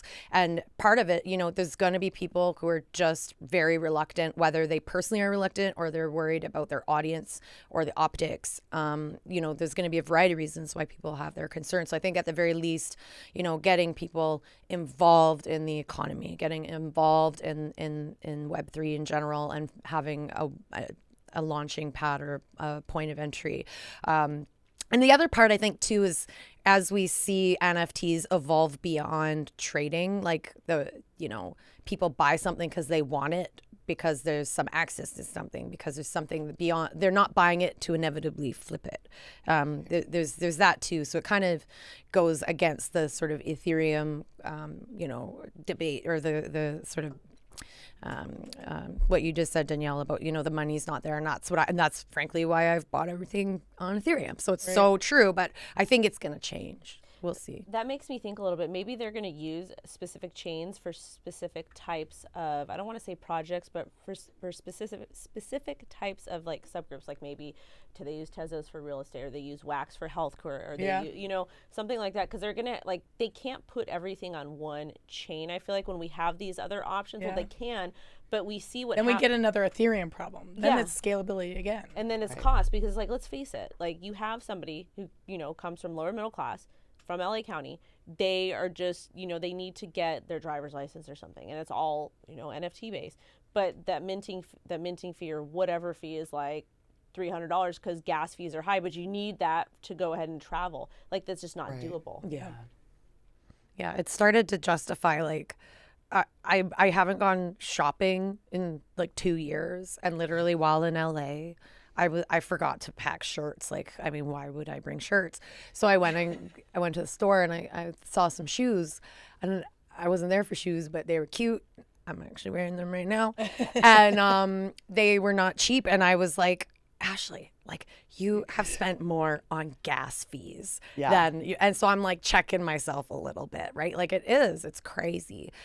People have to, when I think this like space goes from feeling like a separate wallet, like a separate part of your asset, your wealth, and just more part of like your integrated like money system, it's gonna change. Yeah. You go shopping all the time. You just buy NFTs. That's I was true. gonna say, like, that's kind of the mindset that we've all gotten into. Like, same with investing in crypto. I'm always like, do I need that, or do I need to just invest this to make my money work for me? I used to be very, very bougie and drive the bougiest cars, and now I drive a Honda Cross Tour, and I'm here for it, right? Like, because I save so much money, so I can make that money work for me. And it's the same thing with NFTs. Like, do I want those shoes? Okay, probably, or do I fly first class? You have to like weigh those things. But yeah, we're constantly just buying technology, and it's incredible. Where did NFT ignition come from? Because I actually really love that word. I love it. So when I first got into crypto and was in that trading Discord, it was called altcoin ignition. Oh. And after a while, I had convinced them to give me my own channel, and I named it NFT Ignition. And I just started teaching people in the Discord about NFTs and whatnot. And then I was like, I need a Twitter, right? So I'm like, You all need a Twitter. I'm sitting here trying to brand myself. I was like, I need something that's available on everything. I don't want to be underscore something, right? I want to be the same on everything. And I spent hours trying to search for names that were available on every platform. And there wasn't any that I could come up with. There's like, I would be like free and clear on all of them except for Discord or Telegram or whatever. Something would be missing. So then I was like, I thought about it. I was like, oh, NFT Ignition. I put it in. I was like, Mark, just so you know, I'm taking my channel name, and that's going to be me now. Yeah. I'm branding myself as NFT Ignition. He's like, oh, okay, that's cool. I love it. What's the future like for it? My goal is just bringing more women into the space, educating more women, amplifying the signal of these projects that are already creating opportunities for women in this space. The women are killing it right now. And when they do that, that creates more room for success for other women in the space. They see these women-led projects doing great, and then they start buying more women-led projects, and it's just like a snowball effect. And that's where we're at right now, especially in the NFT space, where women have this, for the first time, the opportunity to be at the front of a new technology. And I don't think we're going to let that slip through our fingers, right? Definitely not. I hope so. And where did you get your handle from? Aboard Becky? Yeah. I know. Yeah, because I thought your name was Becky. No, I just Yeah. I thought your name was Becky, so I'm just curious. I know. So yes, my name's Ashley. It kind of stems back from, like, I do have a Twitter account for my IRL, like, for me, but I haven't been on it forever. But I do have a fairly like public public platform because of my real estate career and also some of my leadership work. And I wasn't really wanting to walk around the internet with those two worlds like colliding. There's been like very serious like money laundering investigations in the real estate industry in British Columbia.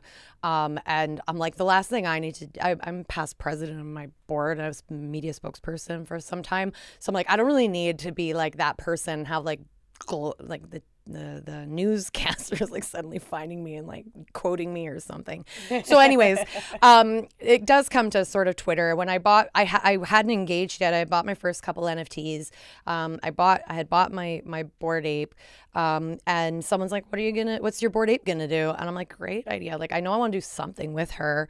And so I decided to name her. And I thought that really I'm just interacting as her on the internet. And I did a similar thing. I acted a lot quicker than I normally do because I hoard URLs. Like, it's terrible. For all my ideas, I'm like, I need to hoard that URL. And I just keep paying for it every 2-year subscription on GoDaddy, whatever. So this one I was a little looser. I'm like, I just want it to be a B, start with a B, so it's bored something.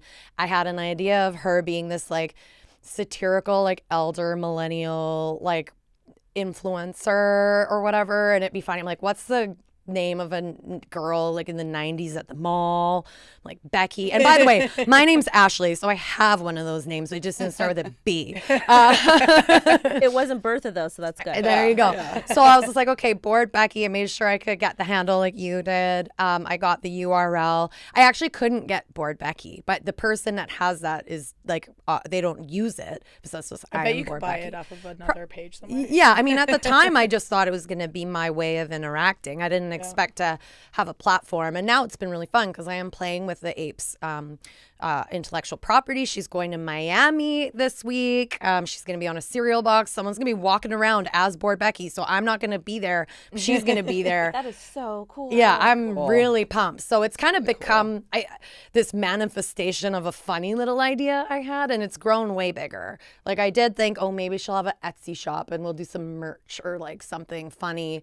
And then Fame Lady Squad happened, so I just got super sidetracked, but now it's just becoming something else. So that's Bored Becky. That's why when people meet me, they're so confused. But I don't think I'm going back to Ashley anytime soon. I'm just going to roll with it, see what happens.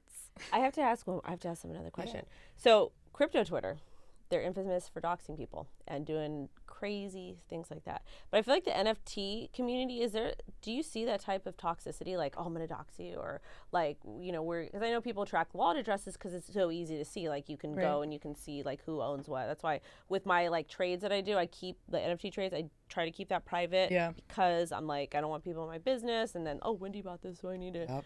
Yeah. So I'm like very careful with that. I got a public wallet, but is that still prevalent in like, because like my real name is not Wendy. Right. Like, that is not my real name. I go by an alias because I was told by this person I know when I joined the space, he's like, do not use your real name.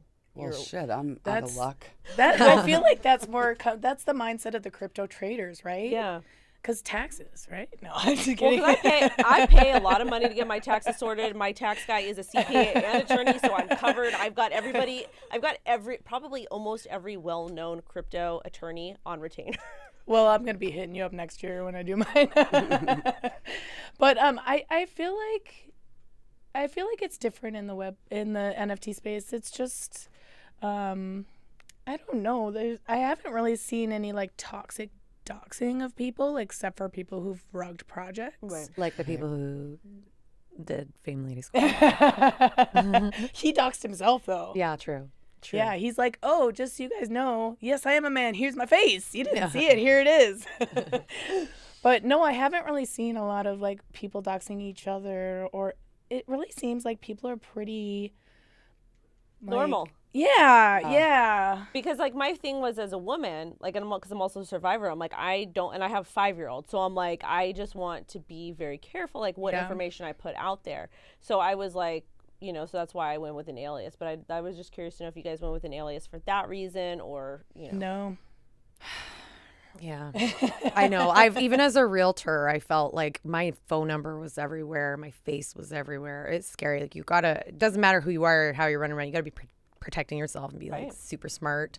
And like, I know we've had this conversation, like, don't talk about your stuff like in the back of an Uber. Like, be careful, right? And it's hard not to, right? Because that's our whole life. Well, like for me, because I ordered the Mune Ape merch because I was like, I can, whatever. I finally caught when they were releasing it, but like, I will never wear that out because you don't want people to know how I grew up. people will rob you. Yeah. Oh yeah. So yeah. and like when I see these people posting like stuff like they've got apes and like they're like just different types of stuff, I'm like the type of robbing that's gonna happen with a non-tangible item, I feel like could be more dangerous Right. because they're gonna have to actually get you somewhere to get part of it. Yeah, They can't take it out of your purse. Yeah, They exactly. need your cooperation. Yeah. exactly. So that's why I'm like, She's worried about us, guys. Let's all hire security. I think that's part of the education, though, is like teaching people, because I've seen that happen, with people getting. I use air quotes. Everyone needs to see them using air quotes when I say hacked, because it's not, you have to Social do engineering. something. It's either an exploit or you've clicked something wrong and you're just embarrassed by it. But for me to actually get into your MetaMask is very difficult. There's something that has to happen, governed by you. So I think that's part of the education. And I always, want people to be really aware of that security thing. If you're, I don't know. I think it's different with guys and girls. If you've noticed this, like I don't talk about which blue chips that I own, and maybe it's just that same thing. Like I don't want people to know any of that stuff, but so many people do, because it's a flex, and that's totally normal. But educating about security. Do you ever do that with your education? Talk about the security and ledgers and all of that multi-sigs? Yeah, I think. The NFT space has a lot of new people. Yeah. And with that comes a lot of irresponsibility, and a lot of people just, I only spent $100 on this, so why do I need a hardware wallet? Why do I need all of these things? And I always tell people, you expect this to go up in value. You want a 10x from it. So like protect it like it's worth that from the beginning. And you're not spending money to go back and change all of your systems, move things or hardware wallets, all that kind of stuff. And I couldn't even sleep at night if I didn't have all my stuff on hardware wallets and a dedicated computer. Like I literally would not be able to sleep at night. I know this is like such an important topic, and it's something that I think we've talked about quite a bit in the past, and I know we'll continue to talk about. And sometimes I think it can feel tiring because you're saying a lot of the same things over and over again. But certainly on From the Blockchain, I know we're going to be covering security and, trending issues as they evolve, etc. But I also know we're at the end of our session right now, so we do have to cut it. Ladies, it's been so nice chatting with you. Thank you for asking us questions. It's fun. Yeah, I love it. I like learning about you. Super cool. Thank you so much for being here. It's been really great getting to know you ladies more. in my hometown. Yes. Sort of, but I love it. Cool. Thanks so much. All right. I think we're going to wrap it up for the next little bit, and we'll be back shortly.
Hi, guys. Welcome back to our live podcast recording of From the Blockchain, live from NFTLA.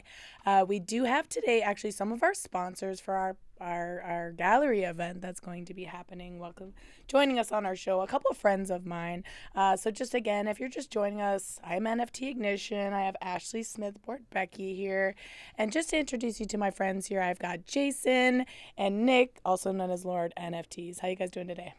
Doing good. Doing great. Doing great. Yeah. Nick just got in on a flight, and we just got together and started talking right before this and getting everything moving. And Perfect. So we're really excited to be here. Excited. Yeah, super excited. Yeah, so just so you guys know, the project we're going to be talking about today is called Mine the Future.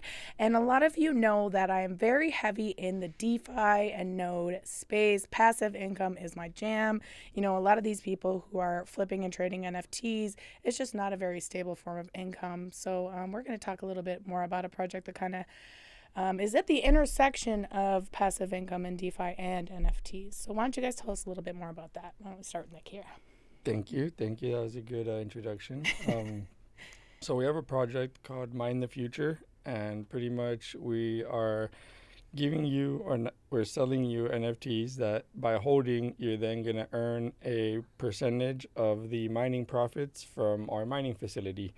So we're setting up a mining facility in Argentina, and we're directly tying those profits into our project. So by being a holder, you're also a profit partner in our mining operation. Nice. Yeah, I mean, Bitcoin mining is a very technical thing. So I think a lot of people probably at this point, they're like, if I haven't started, it's not worth starting, right? So let's get somebody else to take care of it for us. It's definitely a very common thing that, when you go look at, what does it take to start mining? It's a lot, the cost, the knowledge, the maintenance. So we figured we'd do all that for you and just let you buy an NFT, which, we do all the time anyways. So we're just simplifying, what's a obstacle-ridden industry and just allowing the everyday, investor, holder, degen, whatever you call us, to participate in, the mining, space, Yeah. I think the thing I like most about this project is the fact that people are paid directly in the wrapped Bitcoin. So a lot of these node passive income projects, whatever, you're earning their token. So if you have a token-based economy where the only thing you can do with the token is create more passive income, eventually you will have too much sell pressure, right? And we've seen this enough times that the price just goes down and there's really nothing that you can do about it. You can maybe make a game and give them more reasons to spend their tokens on stuff, but without developing a whole second project, there's really nothing that they can do to support the price of that token. But if you're paying people in Bitcoin, there's no way your project is going to crash the price of Bitcoin, right? Exactly, and that's one of the things that when we were looking at it, we made sure to figure out a way to do it where we're not keeping your rewards hostage behind some coin wall we create that you then have to play our game to get our reward. We're going to be mining the Bitcoin and getting the Bitcoin. So in turn, we're going to pass that Bitcoin on. It's going to be wrapped Bitcoin on Ethereum network because it's all going to be done on Ethereum network. But you're still going to claim the Bitcoin. So you can then decide if Bitcoin's at a good price, go cash out your Bitcoin. If not, hold it, and that's one of the benefits that if you hold a miscellaneous token for a project and you forget about it, come check on it in a few months and let me know what it's worth, I missed the only chance to sell this at a profit. Exactly. It's not happening again.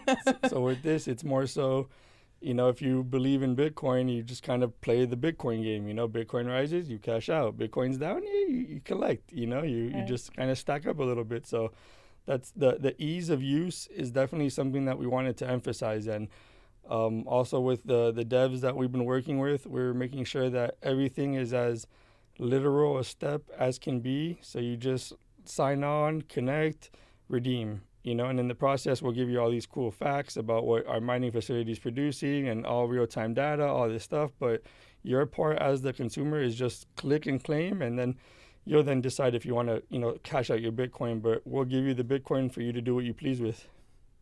That's awesome. That's awesome. So what are you guys working on right now? I know you're still kind of early on, got some stuff. Yeah. So it's quite a hurdle. Yeah. We're not gonna make the holders go through it. That's the whole point. But the infrastructure required, and it is quite a task. And luckily, we've already been able to secure a facility. We have a 10-year contract. We already have work orders in place to get up to 9 megawatts in our facility. So that's going to be probably 3 to 4 week process to, where we get everything fully built to where we have the power actually in our unit. But again, that's just, at that point, it's just like I guess you could say the process of, how would you say it? Well, and I want to put that into reference too, because so for people that don't know what a megawatt is or how much, what we need to use for our initial amount is going to be around 2 megawatts. So we're going to have 9 megawatts available and only be using 2 of it, which is awesome for us. It gives us the ability to expand into that space. And, we're looking at this for the long haul, not for right now. So that's why we're doing it in wrapped Bitcoin. We might do a token later, and there are talks about that, but right now we want to empower people to be able to earn in a stable way that's practical, that keeps going, that there isn't just a huge sell frenzy. So that's why we're doing it like that.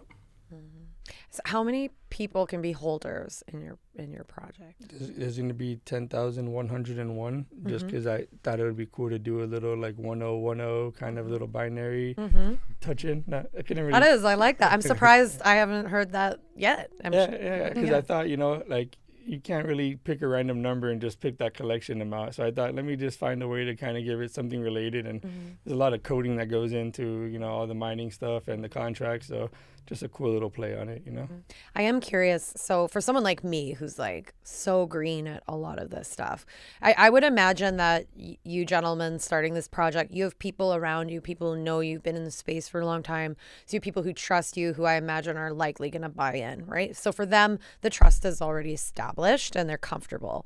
But if you're, say, a rando or you're new to the space, how do you go about looking at a project like yours and vetting it and knowing that what you say you're going to do, you're going to do and feel comfortable? Yeah, I mean, that's a great question for real. And in this space, it's a question that doesn't really get answered enough, and that's one of the reasons 100%. Why we continuously and however we can, we are transparent in all the things we're doing. Updating people along the way. We're all fully doxxed. Our faces are everywhere, our names, we stand by what we're doing, and we've kind of pieced the team together to bring in the different assets that are needed to kind of not just build credibility, but strengthen it. We have, the NFT guys, that's us. And then we have a finance guy, that's our other partner. And then we have the actual Bitcoin mining guy, who's our fourth partner, which is Nick. He's not here or whatever, but he's been working for Bitcoin mining company since 2014.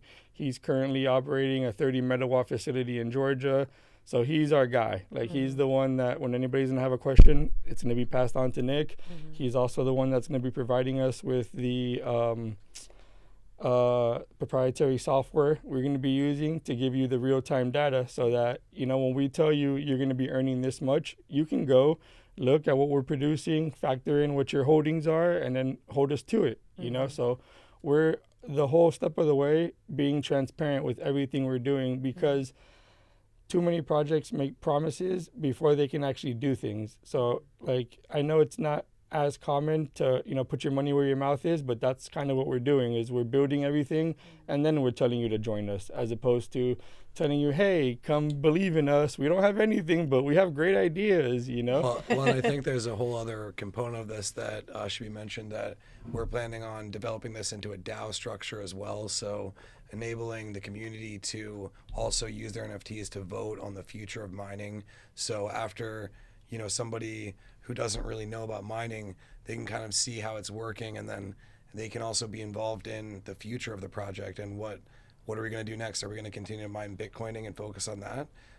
Or maybe somebody would put a proposal up to want to, mine on Ethereum network and see how that goes, or mine on an altcoin or what have you. But that would be, up to the community to if you're a holder, you could put up a proposal and lead a project like that, and funds would be allocated for that if it was voted for. And another thing, to go back to your question on, what can make a new person believe in what we're doing, everything that we're going to build into the project is going to be built into the smart contract. So once that's completed and that gets vetted and audited and all that, you'll see all the mechanisms in the smart contract that are going to automatically distribute the mining rewards, that are automatically going to create the DAO pool, that are automatically going to create the team funds. You get me? So that's all going to be written and set up from the beginning to where, like I said, going back to transparency, there's going to be, no shady games, no behind the curtain action. If you know about blockchain, it's all going to be on the ledgers. It's all going to be right there for anybody to see the transactions. So we're just believing in what we're building. And while we're not promising these lucrative futures, we know that the future of Bitcoin isn't going anywhere. I mean, that's my personal belief. Yeah, we believe in Bitcoin. Yeah, so. not financial advice, but yeah, and that's important for us to always say in our podcast whenever we're talking to people, involved in any cryptocurrency or any particular project, is like, not financial advice, and do your own research. And it's really important. It's really important we empower people to do that. So when you talk about transparency as an example, where would people find that type of communication? Is it in your Discord? Like, where are you communicating with your community? Discord is our main community. We're working on getting a little better at it, right? We're not necessarily marketing guys. We're working on upping the marketing to do all those kind of things, so that as we're doing these progress steps, we're sharing it along the way, which we're not as good at currently, but in the Discord, we're polishing it. Yeah. Maybe you need a woman to come. No, 100%. We do. Trust me. If there's one thing we need, it's the touch of a woman amongst the problem there. So not just any woman, because I will tell you do not want me running your announcements. There's a reason in the Family Discord that you have never seen NFT Ignition make an announcement, right? But I still have there will be your one notifications on, so I'm I the will same have way. one I'm the same long way. There's paragraph. no paragraphs. There's no It's just sections. There's no super long string-on sentence of like a ton of great info, but people are like, "What am I even looking at and reading right now?" I'm just brain fart. Just throw it all Sometimes you out have there. to know your limitations and have to learn how to delegate, right? So marketing is something we're going to be delegating, but as we're doing everything, we're updating through our Discord. We are going to have more updates to the website pretty soon. The dev team is almost done building out the user interface, so we'll have the dashboard up. So that'll be pretty much. It won't have any real data yet because we're not yet mining, but once that all goes into play, at least you'll be able to see where the information will be, kind of familiarize yourself with it. We're going to be doing like some informative videos on, how to navigate and things like that, but trying to make it as simple as possible. So we can also play on how simple it is while informing you how to use the dashboard and all that. Very cool. So assuming we're going to have likely listeners listening to this later down the road, so your website will probably be complete and launched and everything will be ready and data will It is be up now. It is open now. It's up now. It's minethefuture.io. Okay. Discord is on there as well. Our Twitter is up, and we do some Twitter spaces as well. So catch me and Nick in Twitter spaces. Yeah. We'll try to be there at least once a week and more as Always as talking on the there. community grows. So What do you find is like the most common question you get when people are wanting to know more about what you're doing? The first question is usually how much money they can make. That's human nature. That makes sense. Unfortunately, nobody likes to get into anything else before they know how much money they can make. or actually also what's the mint price? Yeah, Actually, Are we able to ask that question? Yeah, of course, of we course, can talk yeah. about that. So we're gonna have 3 tiers, right? It's gonna be the hodl. We're gonna make it, and a maxi, just to kind of play on again, just to name things and not make them like bronze, silver, gold. So the first tier is gonna be 0.15. Next tier is gonna be 0.3, and the last tier is gonna be 0.5, and then they're all gonna be attached to different percentage rewards. So they'll be weighted to basically you know, obviously if you're spending more, you'll earn more and you'll have a different APY bracket. We can't promise a specific amount because it's in Bitcoin. Yeah, that's we don't run the Bitcoin real tricky network. part. We just are a part of, you know. Our rewards are tied to the most volatile asset that exists. You know, so we can't like make claims on what you'll earn monthly. What we can do is percentages based on the amount you spend and how much Bitcoin will be incurring. You know, so we have like some area, some region that like as long as you know we keep doing what we're doing, we'll always be able to earn X amount of Bitcoin. And as long as Bitcoin is in this range, we can estimate that you know you'll earn this amount APY. But in all honesty, compared to other projects, it'll be a lot more stable, which I think is attractive to somebody like me as an investor that's been around in the space a little bit longer and seen, you know, ICOs and all these different cycles of projects that promise great big things and can't deliver on them. So we're trying to get all this stuff done ahead of time and be able to deliver on these goals before mint and show them before mint. Yeah, and just a really quick, simple breakdown of mining. When you mine, you have pretty much 3 variables. 2 are usually fixed, which is going to be your power price and the amount of miners you have, right? So those don't really change. The price of Bitcoin is always going to change. So you can factor what you're going to spend on power supply and what you're going to produce in Bitcoin, but what that Bitcoin's worth, you know, depends on the day of the week, you know, but that's also where one Bitcoin's always worth one Bitcoin. Yeah, exactly. That much we know. That's also where, you know, going back to, you know, do your own research and, you know, inform and empower yourself to know when to cash your Bitcoin out. You know, we'd hate for people to be earning Bitcoin and cashing it out at like all-time lows, or not all-time lows, but like, you know, like a 2-month low and you're cashing out your Bitcoin, you know. So we want to also, you know, create like an informative little network within our community so that everybody kind of has, you know, an idea of, you know, not panicking when Bitcoin drops and, you know, not getting too excited when it goes up a little, but just kind of getting an understanding of, you know, how to like manage their rewards, so to say. Interesting. Yeah. Well, this is really great, you guys. Is there anything in particular that we haven't talked about that you think is important that people know? Jason? I think the biggest thing that's really exciting for me about this project is the investment fund and the DAO side of it, because I just like really think community building and having the community be a part of the project is super important, especially because to me that's a lot of what Web3 is really all about, is bringing people in and giving them the opportunity to participate in a lot of these situations and in the environment that people haven't been able to without, you know, a lot of vetting and you know, hard work to get to participate in some of these things. So we're obviously allocating a portion to investing into projects in the community that people will propose.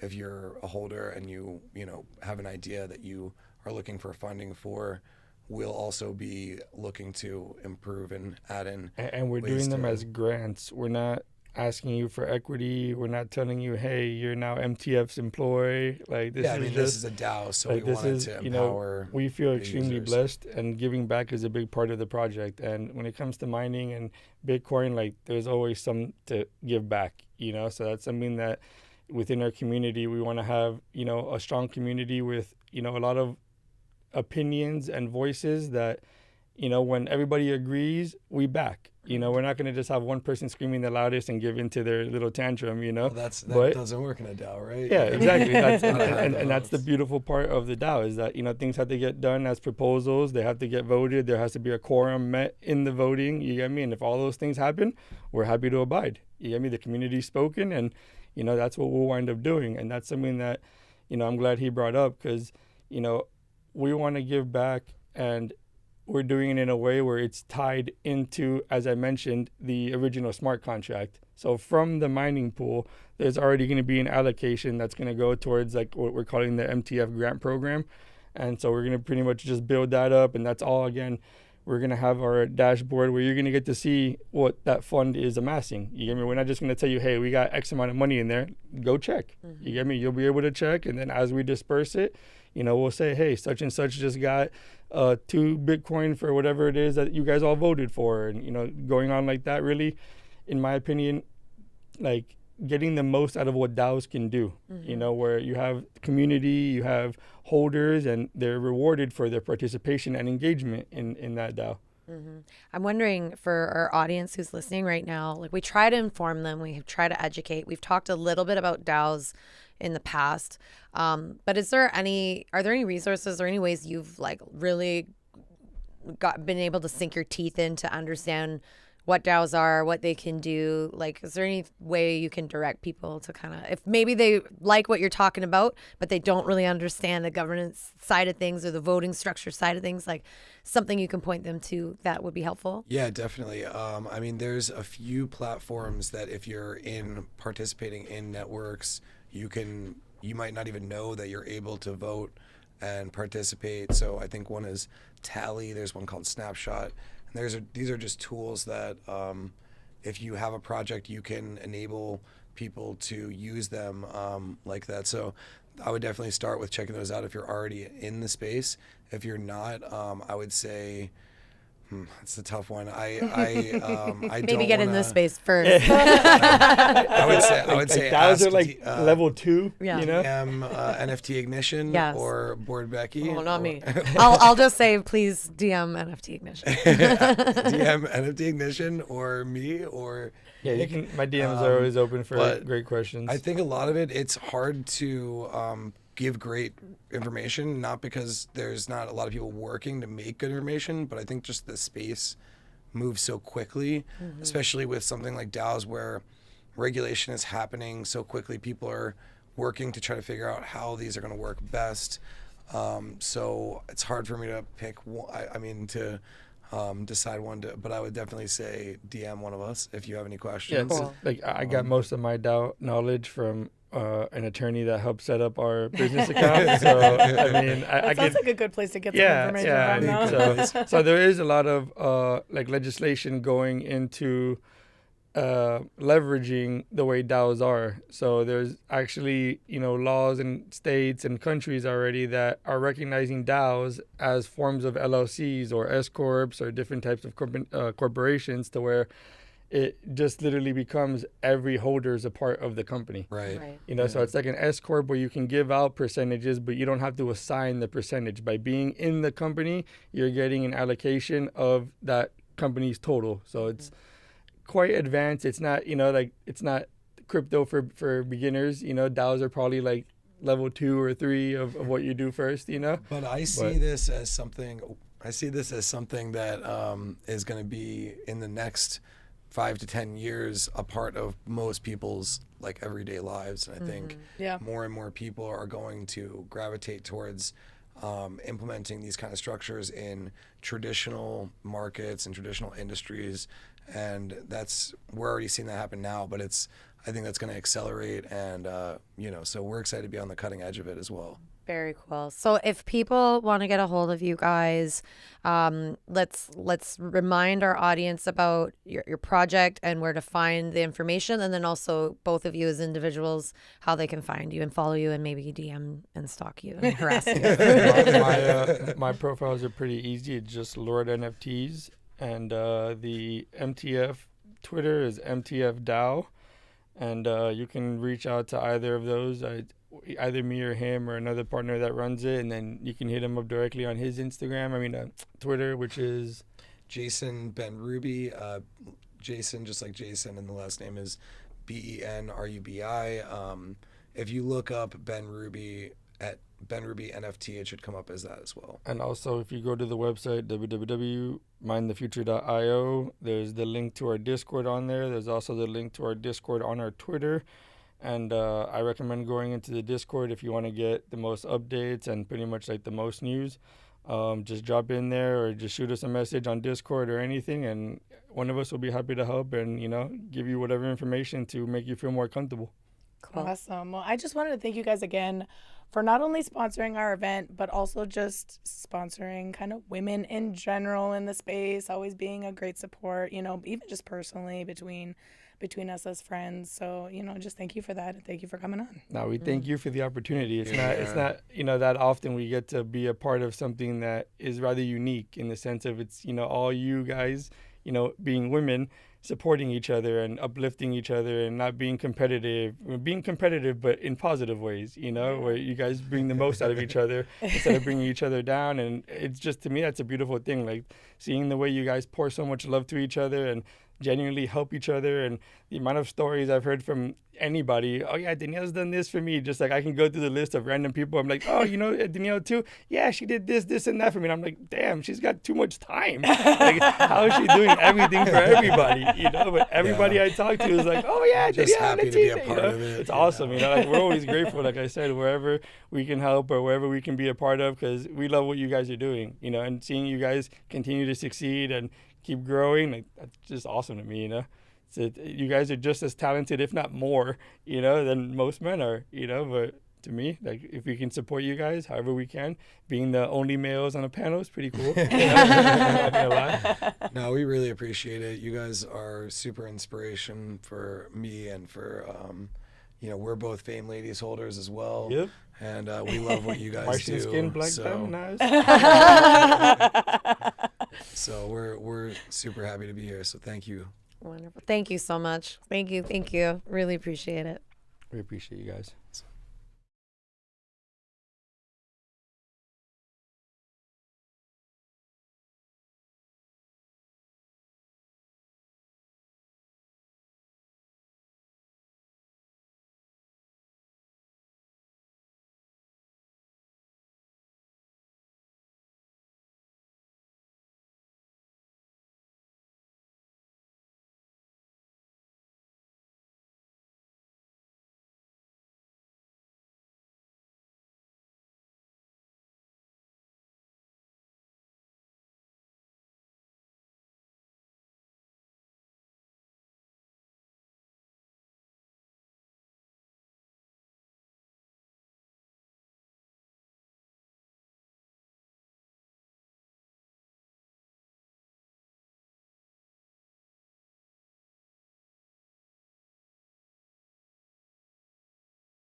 Hello, everybody. Welcome back to From the Blockchain. I'm Ashley, also known as Becky. I'm here with my co-host, NFT Ignition, Danielle Davis. We're from Fame Lady Squad. We're here today with a woman who we both adore and admire and are big fans of, Yasmin Shima from Year of the Woman.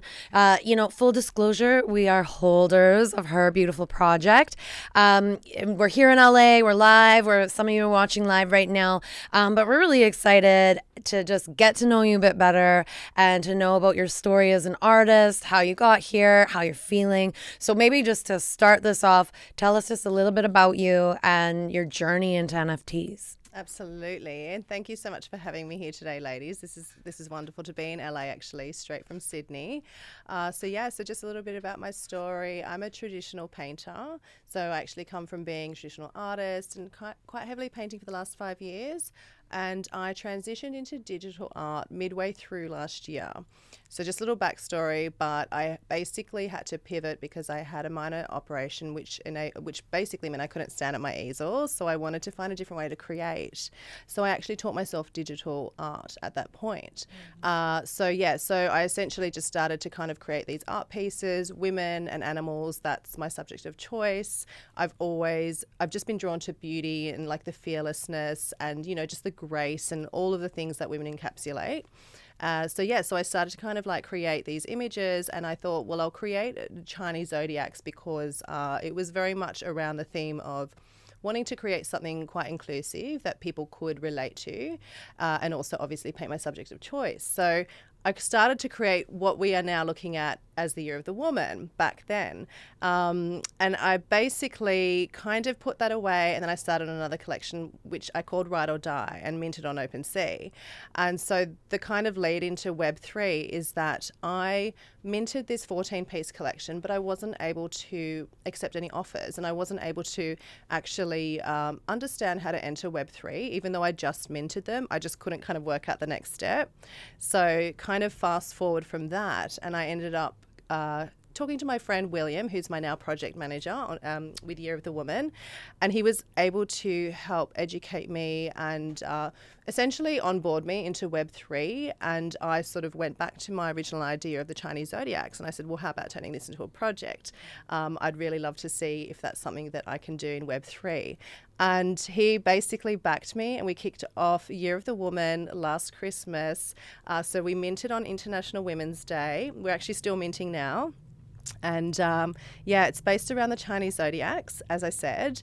So it's a bit of a playful take on the characters, and I've embedded a one-of-one unique 12 pieces into the 10K collection, which represent women in a more inclusive manner. So that then highlights like different life stages, different body shapes. I was able to kind of work with different complexions and different nationalities. So for me, it was essentially creating a project kind of heroing and championing women, but also remaining inclusive. And I also, I like to kind of appeal to like men, women, and children. So the roadmap of my project and my pay it forward is based around my kind of challenges entering Web3. And so for me, I wanted to make that a more seamless process, like kind of taking away the complications and the frustrations for other artists. So I am looking to help onboard other female artists,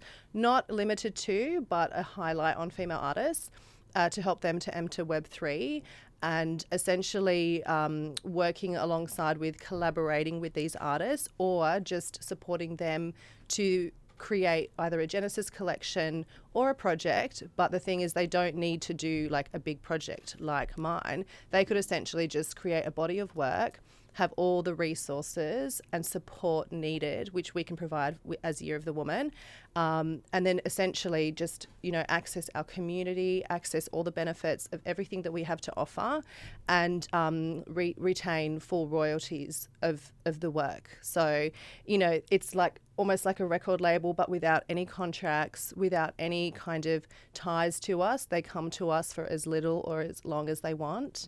Mm-hmm. And then once they're kind of ready to launch out on their own in the meta, they can go forth and do that. So there's a few other things with the roadmap, but you guys can ask if you'd like to know more. Well, first, I have to say, like, your ride or die collection is badass. I love it. So people should make sure to check that out on OpenSea. It was actually what I loved having that collection out there before your Year of the Woman launch was it really gave me a sense of like who you were as an artist, get to know the style.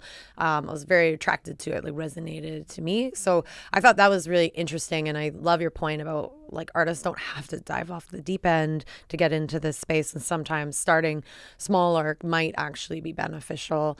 I'm curious. I mean, you're from Australia.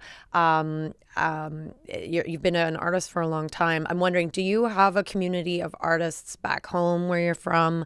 And what kind of conversations are you having with them about the space? Yes, great question. And it's something I spoke about a lot as I was in all my spaces and entering Web3. But I have got so many friends from Australia who actually are artists. And I'm talking painters, ceramicists, sculptors, like, mixed media. And, it's so, I feel like I'm so grateful to be in this position to be able to support my friends, and obviously extending beyond that, but just to be able to handhold them and help them to enter Web3 because they're basically seeing what's happening with me. And I've relatively gone from a local, I'm from Bondi, Australia. And so I've gone from kind of like a local artist where people know me as an artist in my community because I also do commercial murals and so forth. But I've gone from that to basically being here in LA, like NFT Live, here with you ladies. I literally get DM'd every day from my friends back home going, we're so proud of you. This is amazing what you're doing. We'd love to know more. And through my experiences, I'm able to support them. So I am now introducing every week now. I've got a space it's called Tequila with Shima. Sounds amazing. Because I love my tequila, I love my mezcal. But it's essentially a creative chat. Yeah, so I'm just basically bringing in anyone who's a creator, and I've started with friends of mine. And so I kicked off my first show before coming to LA, and people like these are friends of mine who are artists, who are amazing artists. They're either on Web3 already or they're not.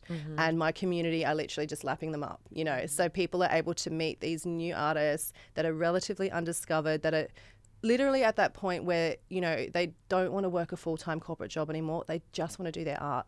And that's how I started. I literally, before the pandemic, I said, I'm done. I'm not working a full-time job anymore. I quit. I'm going to be an artist. And I think that, I really want to just like support artists and like have them know that it is possible. You can do it. Like I have my friends who are these artists that we're talking about kind of like having a lot of anxiety because they're thinking, I can't make money. I can't get exposed. I don't know what to do. I need to go and get a job. And I'm like, no, come into Web3 with me. Listen, I'm going to help you. You know what I mean? Like, let's set you up with a MetaMask. Let's set you up on OpenSea. Let's get a collection together. Think of what you want to talk about. What's your story? What's your purpose? And so essentially, like, getting them to already kind of kick off. And then I can now introduce them to our community. And, I do feel like that's just such an important part about being a creator, to be able to inspire and support others. Yeah. I am wondering from an artist perspective, and it's funny because we have not really talked to a lot of artists on our podcast yet. I think the reason being, just for those who are listening, is we were wanting to kind of branch out beyond PFPs, like so people could really start thinking about like what can NFTs do. So I'm really excited to have you here as one of the first artists we've really talked to. But I do wonder, and there's no right answer, but I can imagine there's got to be something going on in your mind or when you're talking to other artists, not just around the tech side, the onboarding side, which is already a challenge. You've got to meet the right people to help you figure out what your first steps are going to be, but also around this idea of like utility on top of art or business on top of art. And I think everyone's going to have a different perspective, and there's no right or wrong answer, but I just love to know, what are you thinking about that just generally, or what kind of things are you hearing in the space related to, I just picture like folks who aren't necessarily looking to be entrepreneurs, let's say. Like artists who want to enter, but they don't want to do like the whole thing that comes along with it. That's just felt so, dare I say, typical for the last like 10 months. Right. Yeah.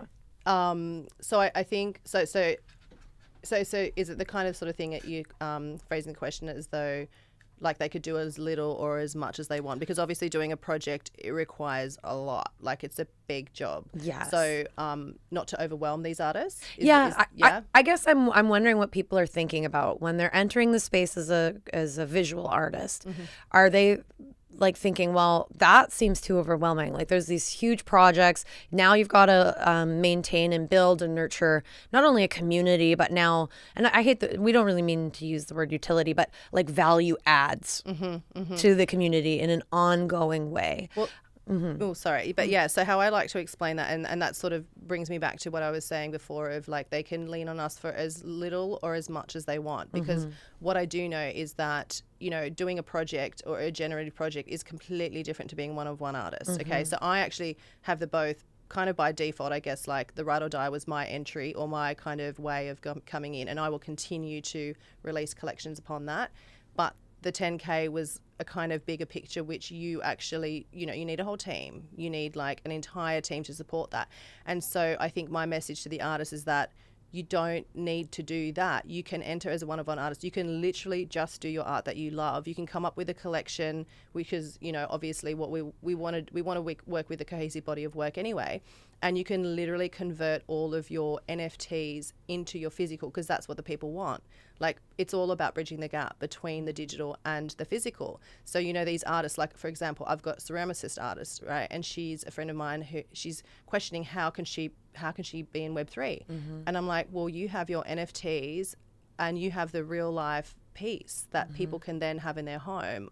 And, you know, it's almost just like, it's almost like it takes a while for these guys to compute it, because they're like, wait, so I can literally create 2 pieces of work and people want to buy my stuff simply by seeing something online. And that's essentially what it is, right? It's a platform to be exposed and to be seen.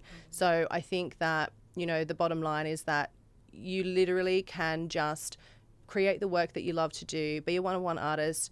Everybody wants the utility. So whatever, like if you're a painter, everybody will want to have that painting, and that NFT will authenticate that painting, you know? So it's like a true ownership, because it's one thing to kind of look at a piece of art and admire it, but when you're the owner, there is just something, there's a deeper connection, you know? And the NFTs are an incredible way for all these artists to literally be put in a position to be exposed. So that's all that it is. So I kind of like to break it down in like layman's terms for them. The NFT is like your way to get seen. You know, people are going to invest in you because they like your work and they want to follow your journey, and you're going to continue to create art ongoing for the rest of your days, and they'll want to convert that into real life. So think about what it is in real life that you have to offer them, which is generally all the physical items which all these artists already have, you know. So I do come from a traditional, as I said, art background. So digital is just like, it's been an amazing opportunity to kind of access and enter, and all these artists that I know are kind of, they're either painters converting into digital, or mostly real life artists converting into digital. So, you know, I think that's what I've recognized coming in, rather than being a digital artist and then thinking, oh, what utility can I make? I've already got the utility, and like these other artists that I'm, you know, in my mind that I'm thinking of also do. So, so I think that it's just like making that really simple for them to understand. I think you have such a great, proud community. I mean, we went to your event earlier this week, and it was very clear that like people love you and everything that you're doing and your team. So maybe we can speak to both those things. I'll ask the first question first, because Danielle's telling me I ask 6-part questions. So the first part is like, how, as a new entrant yourself into the space, how did you go about building your team? How did you find them? How did you select them and vet them, and how's that experience been? Yeah, great. So, so as I mentioned, William, who's my now project manager, we actually met through a mutual friend, because I was a producer for 20 years working in advertising, and a friend of mine that I worked with in advertising had seen my Ride or Die collection, and he basically called me one day and he was like, listen, I've got a friend who's like really understands NFTs, because I had so many people telling me I should get into NFTs, but no one could explain how. Or why. Exactly. So I'm on YouTube looking up all these videos, just like information overload, couldn't understand. So I basically so he actually introduced me to William. Just before that, I was actually approached by a consultant of Penthouse who helped me mint my work right? Because he obviously liked my work and they did an article on me. But it was until a few weeks later when this mutual friend of mine introduced me and Will.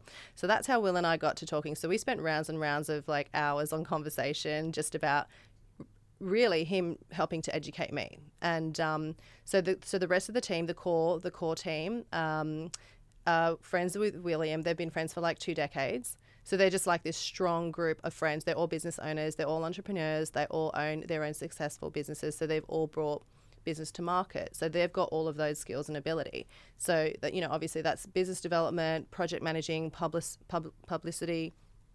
So I actually just get to be an artist, which is like a complete blessing, right? So there's been so many kind of things along the way where I literally, as I said, I was a producer before, and now I'm like, I just want to be an artist. I want people to like manage those things, and I will just literally create. So that's how the core team met. And then obviously just recently we've taken on Aubrey and Becky, and they're obviously people that we met in our community that were with other projects, or, you know, Aubrey with other projects.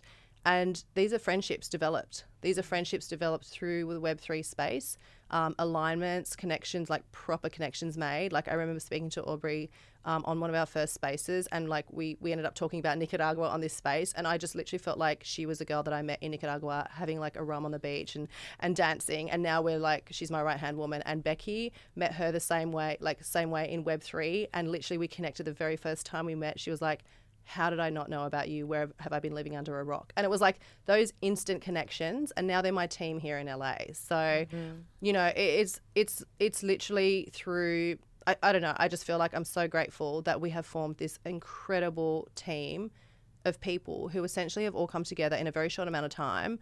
And we, like, obviously aside from the guys that have been friends for the decades, but we have just bonded so strongly, and we are just... like what everybody sees is what we are. It's like when I see you guys, I'm like, it's like the friends you want to have. You see these people hanging out and they're having so much fun and then just loving each other so much. When I see the pictures and videos of you guys, and like I can just feel the love in the pictures. It is 100% that. Like I literally am like, you guys are just my friends. I could not have picked a better kind of crew of people to be together. And, you know, at the end of the day, you got to think about it like when you're meeting people and then all of a sudden you're like put together on like a trip like this is so, it's like, it's dense. Like there's a lot going on in this week. There's like a lot of activity. We're running around, moving around, doing lots of things, but everything's so effortless and fluid. And like, you know, we are just, it's like the perfect storm. You know, I think it's because we all just align on values, mission. Everyone is here to follow their passion, and we allow them to be passionate about what they are good at and what they love to do, and we welcome that. And I think that's the really important thing about this space as well. And just to touch on, obviously, the mods, I don't want to forget about them, because we have got the most incredible mods, and they all came to us, again, through community. Literally people contacting us going, how can we work together? What can I do for you? You know? And I had my first in real life event before I flew to LA and met some of my mods on the ground there, and it was literally... like it was one of the best things, because these are people who are essentially speaking on my behalf about everything that I'm passionate about, and they're just like the same level of passion going out into the community, you know? So yeah, it's the perfect storm. It's great. Yeah, I love that story. And just for our audience, like, if you don't understand language, we're using mods or moderators in the Discord. I think that it's really nice to hear your story for women in particular who are listening that want to get involved in this space. All it really takes, it seems, at least for now, is getting involved in a community that resonates with you, that you believe in, spend some time there, and there may very well be opportunities to grow with that community in a professional capacity. So I think that's really neat. But we do need to give a shout out to your community in and of itself. Maybe we can say a few words about how you're nurturing that and how that's been for you. Yeah, absolutely. And again, community is everything. So the reason that we can even keep going is because of the community. So we wanted to like basically find a way to symbiotically give back to, as I'm talking about, these other artists, as well as the community. So just a couple of things with that. Our kind of give back to the community is well, for one, it's been an organic growth. So just in terms of like the lead up and I think we have about like 10,000 on the Discord, and that was over a 2-month period, which was purely organic, like no paid sponsorships, nothing like that. Just people genuinely entering and then hearing about us, word of mouth, and that kind of thing. Well, and loving your art. I I'm one of them. Yes. The first Oh my time I saw it, I gosh. was like, okay, this is like a queen, right? Like just the way their hands are and the eyes shut. I bought so many of the ones with their eyes shut. I love them. I love that because I've got this thing where it's like, you know, when you're dancing and then like you just close your eyes and you're listening to the music and you're just in the vibe. Yep. So I like do that a lot, right? And I just like the girl with her eyes closed. For me, that she has so much emotion. Yeah. Because it's also the thing of like you don't know how she's feeling. She could be feeling elated, or she could be feeling really relaxed or peaceful, or she could be dreaming, you know. And I love that because it obviously connects with you as well. And I love the stoned girl as well. I'm actually going to be doing a mural in Melrose, actually around here. I'm doing a wall on Tuesday. Yeah, so that's another thing as well. Like I was going to say, anyone who wants to come down and like just check it out, I'll be painting our girl. That's amazing. I don't think I know I'm not going to be here, but please, I know you will, but take tons of photos. Oh my we want to gosh. share. Well, we may have the LA Times down there. So. Oh, you're amazing. But yeah, so I know we have to wrap up, but I want to, before we do, tell us two things. Number one, what are you excited about the future? And number two, how can people find you, follow you, know more about you? I'm excited about all of it at the moment. Like we literally were leaving like the house now and we're going, okay, we'll see you guys all in New York in 12 weeks. So we're all going to be in New York, obviously, doing kind of this and spreading the word. But yeah, I'm just really excited to see things actualize. So now, you know, as I said, obviously we're still minting, but like this is my first in real life event now. I'm already doing the things, you know, we put on our first event. I'm able to reach the community. I've already painted for people, like, so now I'm going to do a mural. It's actualizing all the things that we've spoken about for the last 2 months. And I'm really excited to bring on, as I said, these new artists, introduce them to the community. As soon as I bring them in, like our followers and our community instantly have access to all these new people, and they're loving these spaces that we're doing because they're essentially people that like I'm connecting with, and so the community are now connecting with them. So yeah, just the actualization of all of it. There's going to be paint classes with kids. There's like I'm already doing paint sips. I do the paint and sip classes like on Saturdays. So I do like live painting. You guys can just jump on. We had like 35 people jump on the first time. It was so fun. Everyone posting all their paintings on Twitter.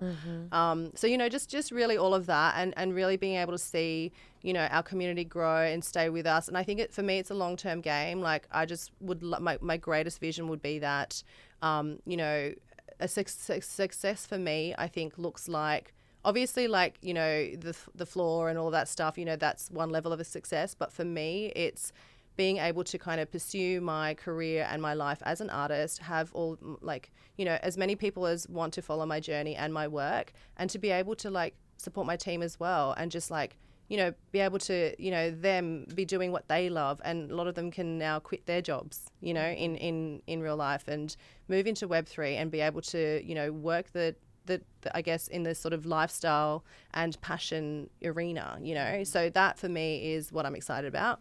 And then, yeah, so I guess everyone can find me on, I'm on Twitter, so Year of the Woman. We've got our Instagram. Obviously, our Discord is linked into both of those, so you can join the community. And, yeah. And they can mint at? Yes, they can mint. Yeah, so they can mint at so mint yearofthewoman.io, and that's also a direct link on the Twitter.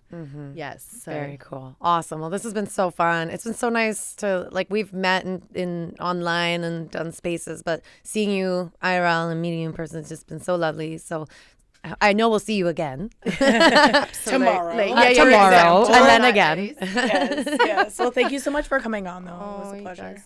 So much fun. Thank you so much, ladies. Loved all of it.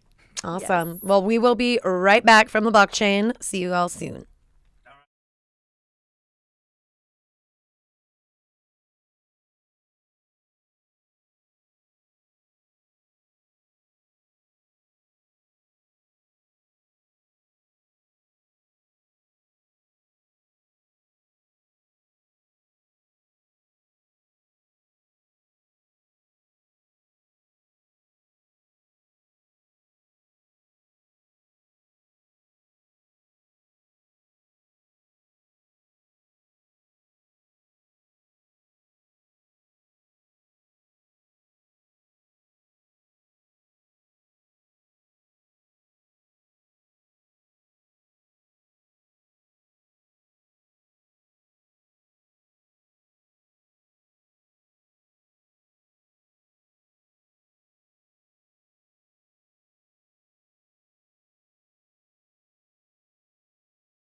Hey guys, welcome back. For those of you who've been watching, welcome to our marathon of From the Blockchain Live. Thanks for sticking it out for this long. It's been a long day, but lots of great content, right?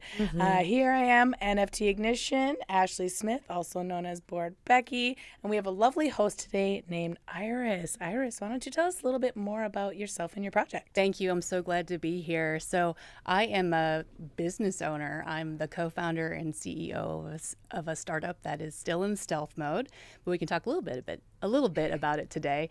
We're going to be working in a unique white space and opportunity in the NFT industry specifically for kids and families. And we talked a little bit about this in your educational background. Yeah. Education will be a big part of it. Amassing kids' first digital portfolios of NFTs, big part of it. Brand partnerships. We can get all into it, but I'm actually a producer, a film and television producer by trade. I started in entertainment, worked for a number of years. Most recently, I was a producer at Mattel, the toy company, Barbie, Hot Wheels. I was brought in to produce 2 Netflix original animated series for the Ever After High brand, and then that quickly transitioned into launching the first live action channels on YouTube for the Hot Wheels, and then eventually the other brands, Barbie brands and the girls brands and boys brands at Mattel. And then so building those channels up to the prominence that they have today, #1 toy and brand channels on YouTube. And then I was there for 6 years, and then at the end of last year came and co-founded this startup, which has been a completely different ride. I mean, I've listened to your podcast, which I love, by the way, Cool. and I understand that there's so many people who are new to the industry and who are making new inroads and introducing new aspects, given because of their backgrounds, whether it's humanitarian causes or law or art and jewelry. I've heard it all. Like, everyone is bringing that kind of expertise, and my background is in content, and specifically content that's created for kids and families. Cool. So can you give us just an overview of what that is like? How do you see that playing out? And I think I'm so interested to see how we expand the demographics that are currently involved in NFTs, because right now we're mostly looking at adults, and actually a slightly older demographic than I would have assumed initially. And I think it's really because it costs money, is cost entry, etc. Sure. But would love to know a little bit more if you can describe what you're working on, and then talk a little bit about why bringing in the younger generation. Oh man, I'm taking a cue from the blockchain playbook and preparing kids to participate in the space and to eventually dominate the space, right? This is an industry that rewards early adopters, and I don't want to see our kids left behind, right? This is the opportunity for them to begin amassing their first digital portfolios of collectibles, and to begin gaining the skills by interacting with our application that are going to be necessary for navigating Web3 and the metaverse as it evolves, right? It's important for them to both build that collection and gain these skills, and then begin putting those NFTs and those skills to use on our kid-safe marketplace. That's such a good point. Like, obviously, I think a key thing with a lot of this is, even for the most sophisticated people, safety, security, and all of that. And I think that what's going to bring wider adoption, obviously, is going to be an environment where people feel more comfortable. Right. So when you do say that, a kid-friendly space, what does that mean? I'm assuming that generally kids are likely going to have their parents kind of helping, assisting them. Absolutely. So maybe you can get, for our audience listening, if this is a whole new idea to them, like, what should they be envisioning that you're working on? Yeah, it's definitely a co-viewing opportunity for kids and parents. Parents, or grown-ups as we call them, will definitely be integral to the entire process. They'll be the account creators, the account holders within our application, but they have the ability to create unlimited kid user profiles, and those are the profiles that any user will be using to interact with our platform. And so we see that enabling grown-ups to have total visibility and ultimately control of their kid user activity ensures that they're going to be engaging in our platform in a way that makes sense for them and for their family, but also in a way that the kid user has a seemingly free experience where they can transact at will, they can make important decisions on their own, up to and within parameters that a grown-up will set. Yeah. I guess, like, as I'm hearing you talk about this, I'm kind of going back to, like, old school days where kids might have had other things that could have been considered trading, for lack of a better word, assets. They might have had sports cards. They might have had Pokemon cards. Yeah. They might have had stickers. Like, for goodness sake, it could have been anything. Or you could go the extreme with the kids who had the toys still like In the mint packages. condition in the packages, and maybe their dad was like super into that or something like that, and protective of like how to handle those things. As you're talking about it, I think we're just seeing the evolution of like culture, really. And the thing that's interesting about the blockchain, I think, is you can have things that don't necessarily, they're not at risk to be destroyed by accident while moving. Yeah, absolutely. We've all had that happen, right? Yeah. Boxes of old memories or Floods. yeah. Like things that Yeah. where things happen. And I guess kids, slightly older kids with games, they have some autonomy, I'm assuming. I don't have teenage kids, but if I'm just, what I'm hearing from the parents in the Web3 environment is they all are referring to these gaming environments where they're buying or trading or Absolutely. using different assets. So Absolutely. I'm just loving the perspective you're bringing because it's very different. I'm thinking about our audience. Like, what types of is it collectibles, or what types of things should we expect to see in this type of ecosystem? Yeah, so we want to bring NFTs to kids and families through the brands and the characters that they know and love. So our brand partnerships are a huge part of our business and of all of the various drops and activations that we're going to have available when we launch. So it's primarily a branded experience where they can engage with their brands in really sticky, engaging ways. Not only can they can they own a piece of it now, but they can also further engage with gamified activations and learn to earn curricula that we have.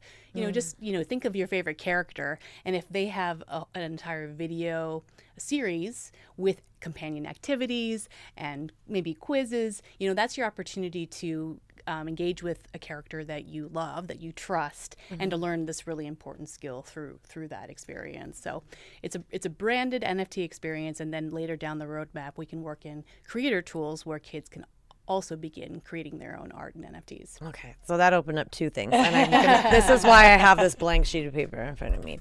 So I think I just want to stick quick first to the brands. Like, I would love to know your perspective on what brands are thinking about as maybe you're having conversations with them. What kind of questions do they have? What kind of excitement or hesitation do they have? We know that like Barbie, as an example, has entered Web3 to some extent with their partnership with Boss Beauties. So maybe you can bring some of that to light for us. Yeah, I mean, we're super excited by brand response that brands are being proactive about exploring and researching this space. Obviously, they want to be protective of their brands, their legacy brands, and their end user. But overall, there's a real curiosity and eagerness around entering this space, right? They just want to do it strategically and with assurances that their end user will be safe and protected. But it's an exciting new opportunity for them that they know they need to be a part of to continue to stay relevant with their target end user who is who are digitally native, who are, as you were saying, already engaging in these kinds of transactions in gamified experiences. And now this is their opportunity to enter into the metaverse with future flexible assets that can be taken with a kid user throughout that experience. We really have that focus on having future flexible, interoperable tech and assets that kids can take with them. I love to see my little girls. I have a 3 and a 6-year-old, and to see them build this first portfolio and then these be the NFTs that they give to their kids someday, right? These are the first ones. Hand that me they ever down have. NFTs. I mean, just thinking ahead, right? Heirloom NFTs. Like we're going to see all of this in the future. What kind of content can we really expect for these kids to be picking up and learning from the platform? Sure. Yeah, I think that's a great question. We have an incredible financial literacy advisor on our team who basically invented the industry. Has written a dozen books and has appeared on Oprah a dozen times when Oprah was a thing, and understands not only the current digital currency space, the cryptocurrency space, but also traditional currency space.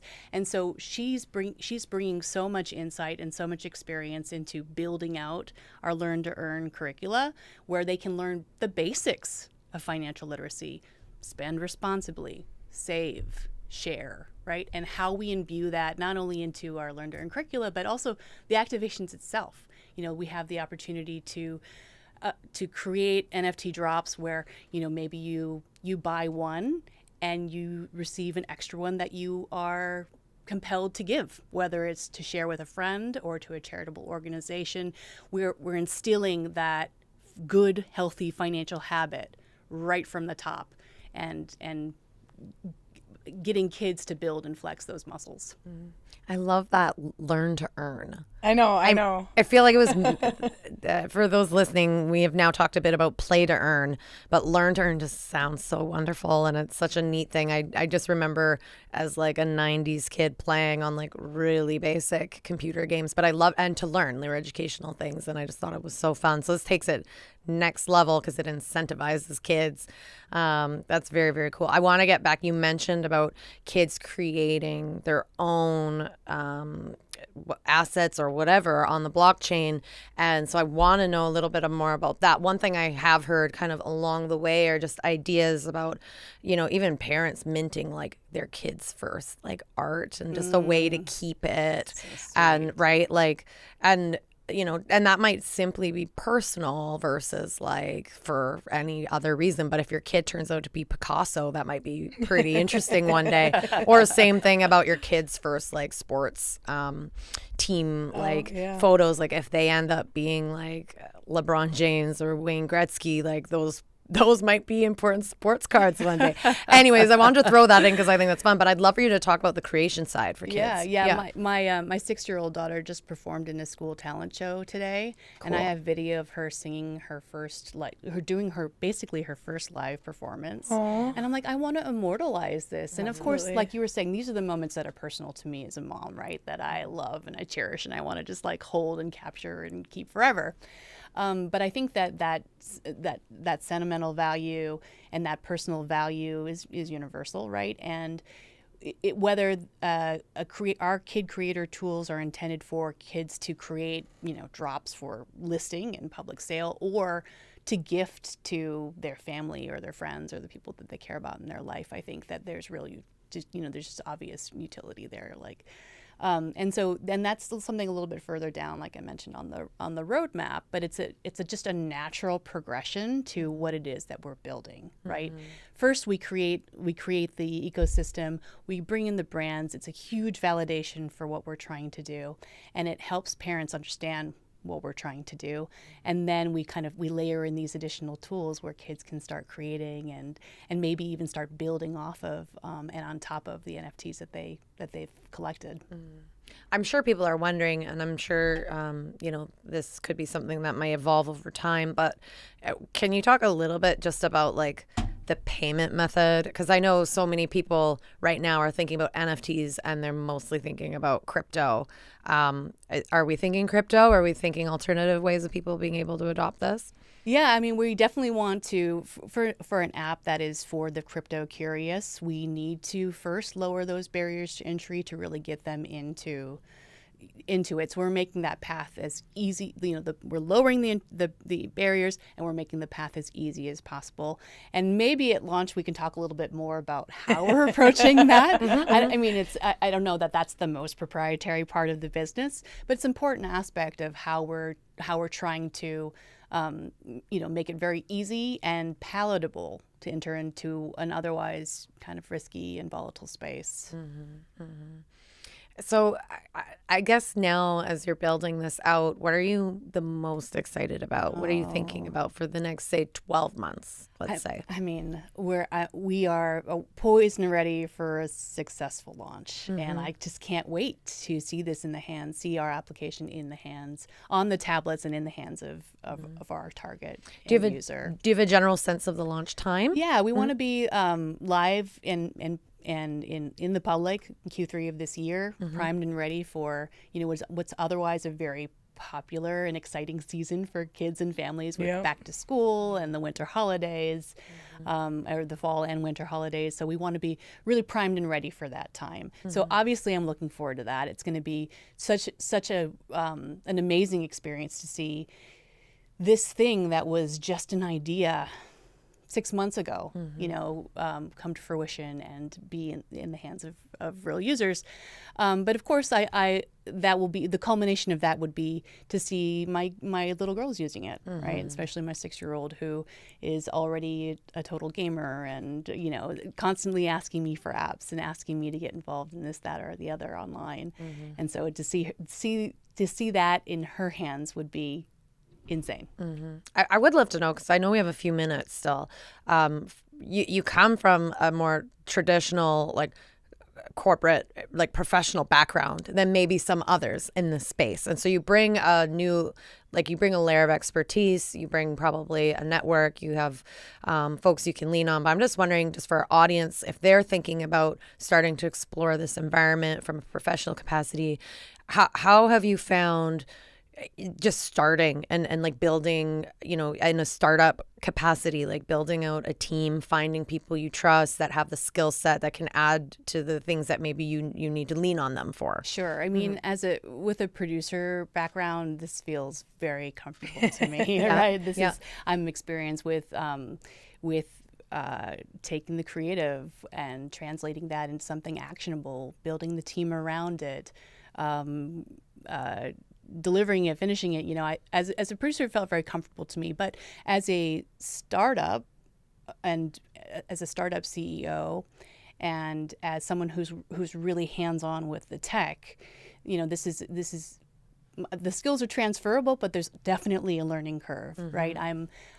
Sometimes I don't recognize myself from from 6 months ago, where I'm really working on all fronts. We're raising capital, we're engaging with brand partners, we're building the tech, and sometimes it's a lot, right? And I think that when you assemble the right team around you, the right support around you, you can lean on those team members' expertise. I am so fortunate that I have an incredible chairman. His name is James Reynolds, and he's a serial entrepreneur who comes from his own tech startup and his own successful tech startup, and this was actually his brainchild, and he's entrusted this to me in so many ways, so that I was able to really bring it to life.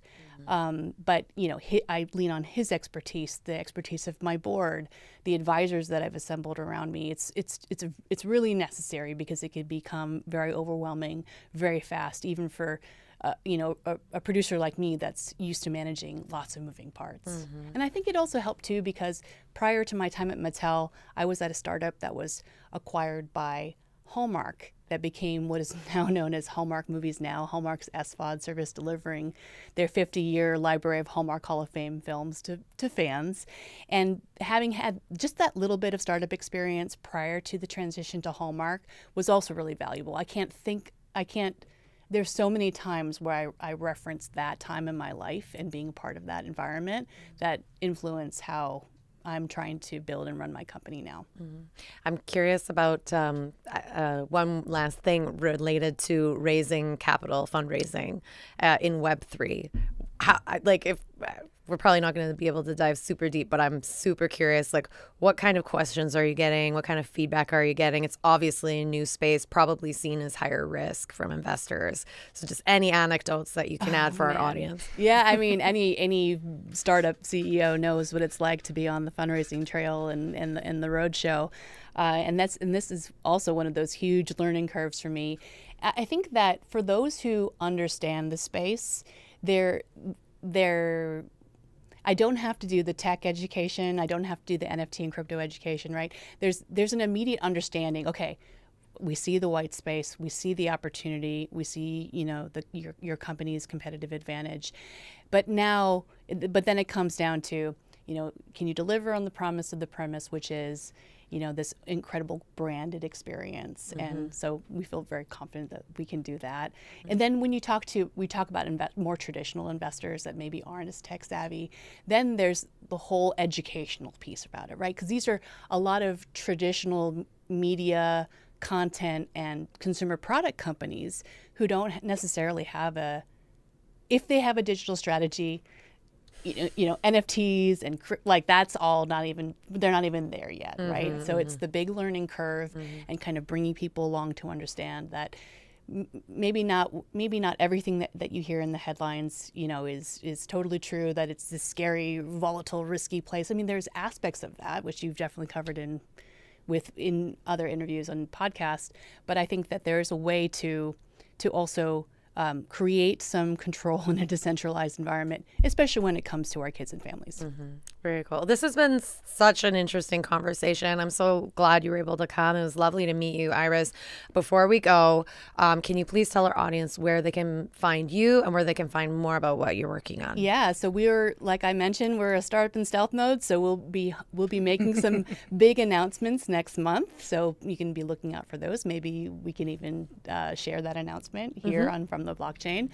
But otherwise, I don't know if it's really worth noticing. I'm also a podcaster. Yes. But it's a different aspect of me. I do movie discussions and reviews with my older brother, and that's called Or Whatever Movies. But I'm not here talking about that today. It's fun though. Fun little addition. It's a lot of fun. And you can find a lot more about that out there right now until we go live. Okay, very cool. Thank you so much. This has been a blast. For those of you watching live, we've had a long day. Thank you for being troopers and hanging tight, ride or die, friends and family. So thank you so much. Danielle, awesome. This has been a great day. Yeah. Iris, it's lovely to meet you. Everyone, we will be back again soon from the blockchain. Lovely to meet you. Thanks for having me.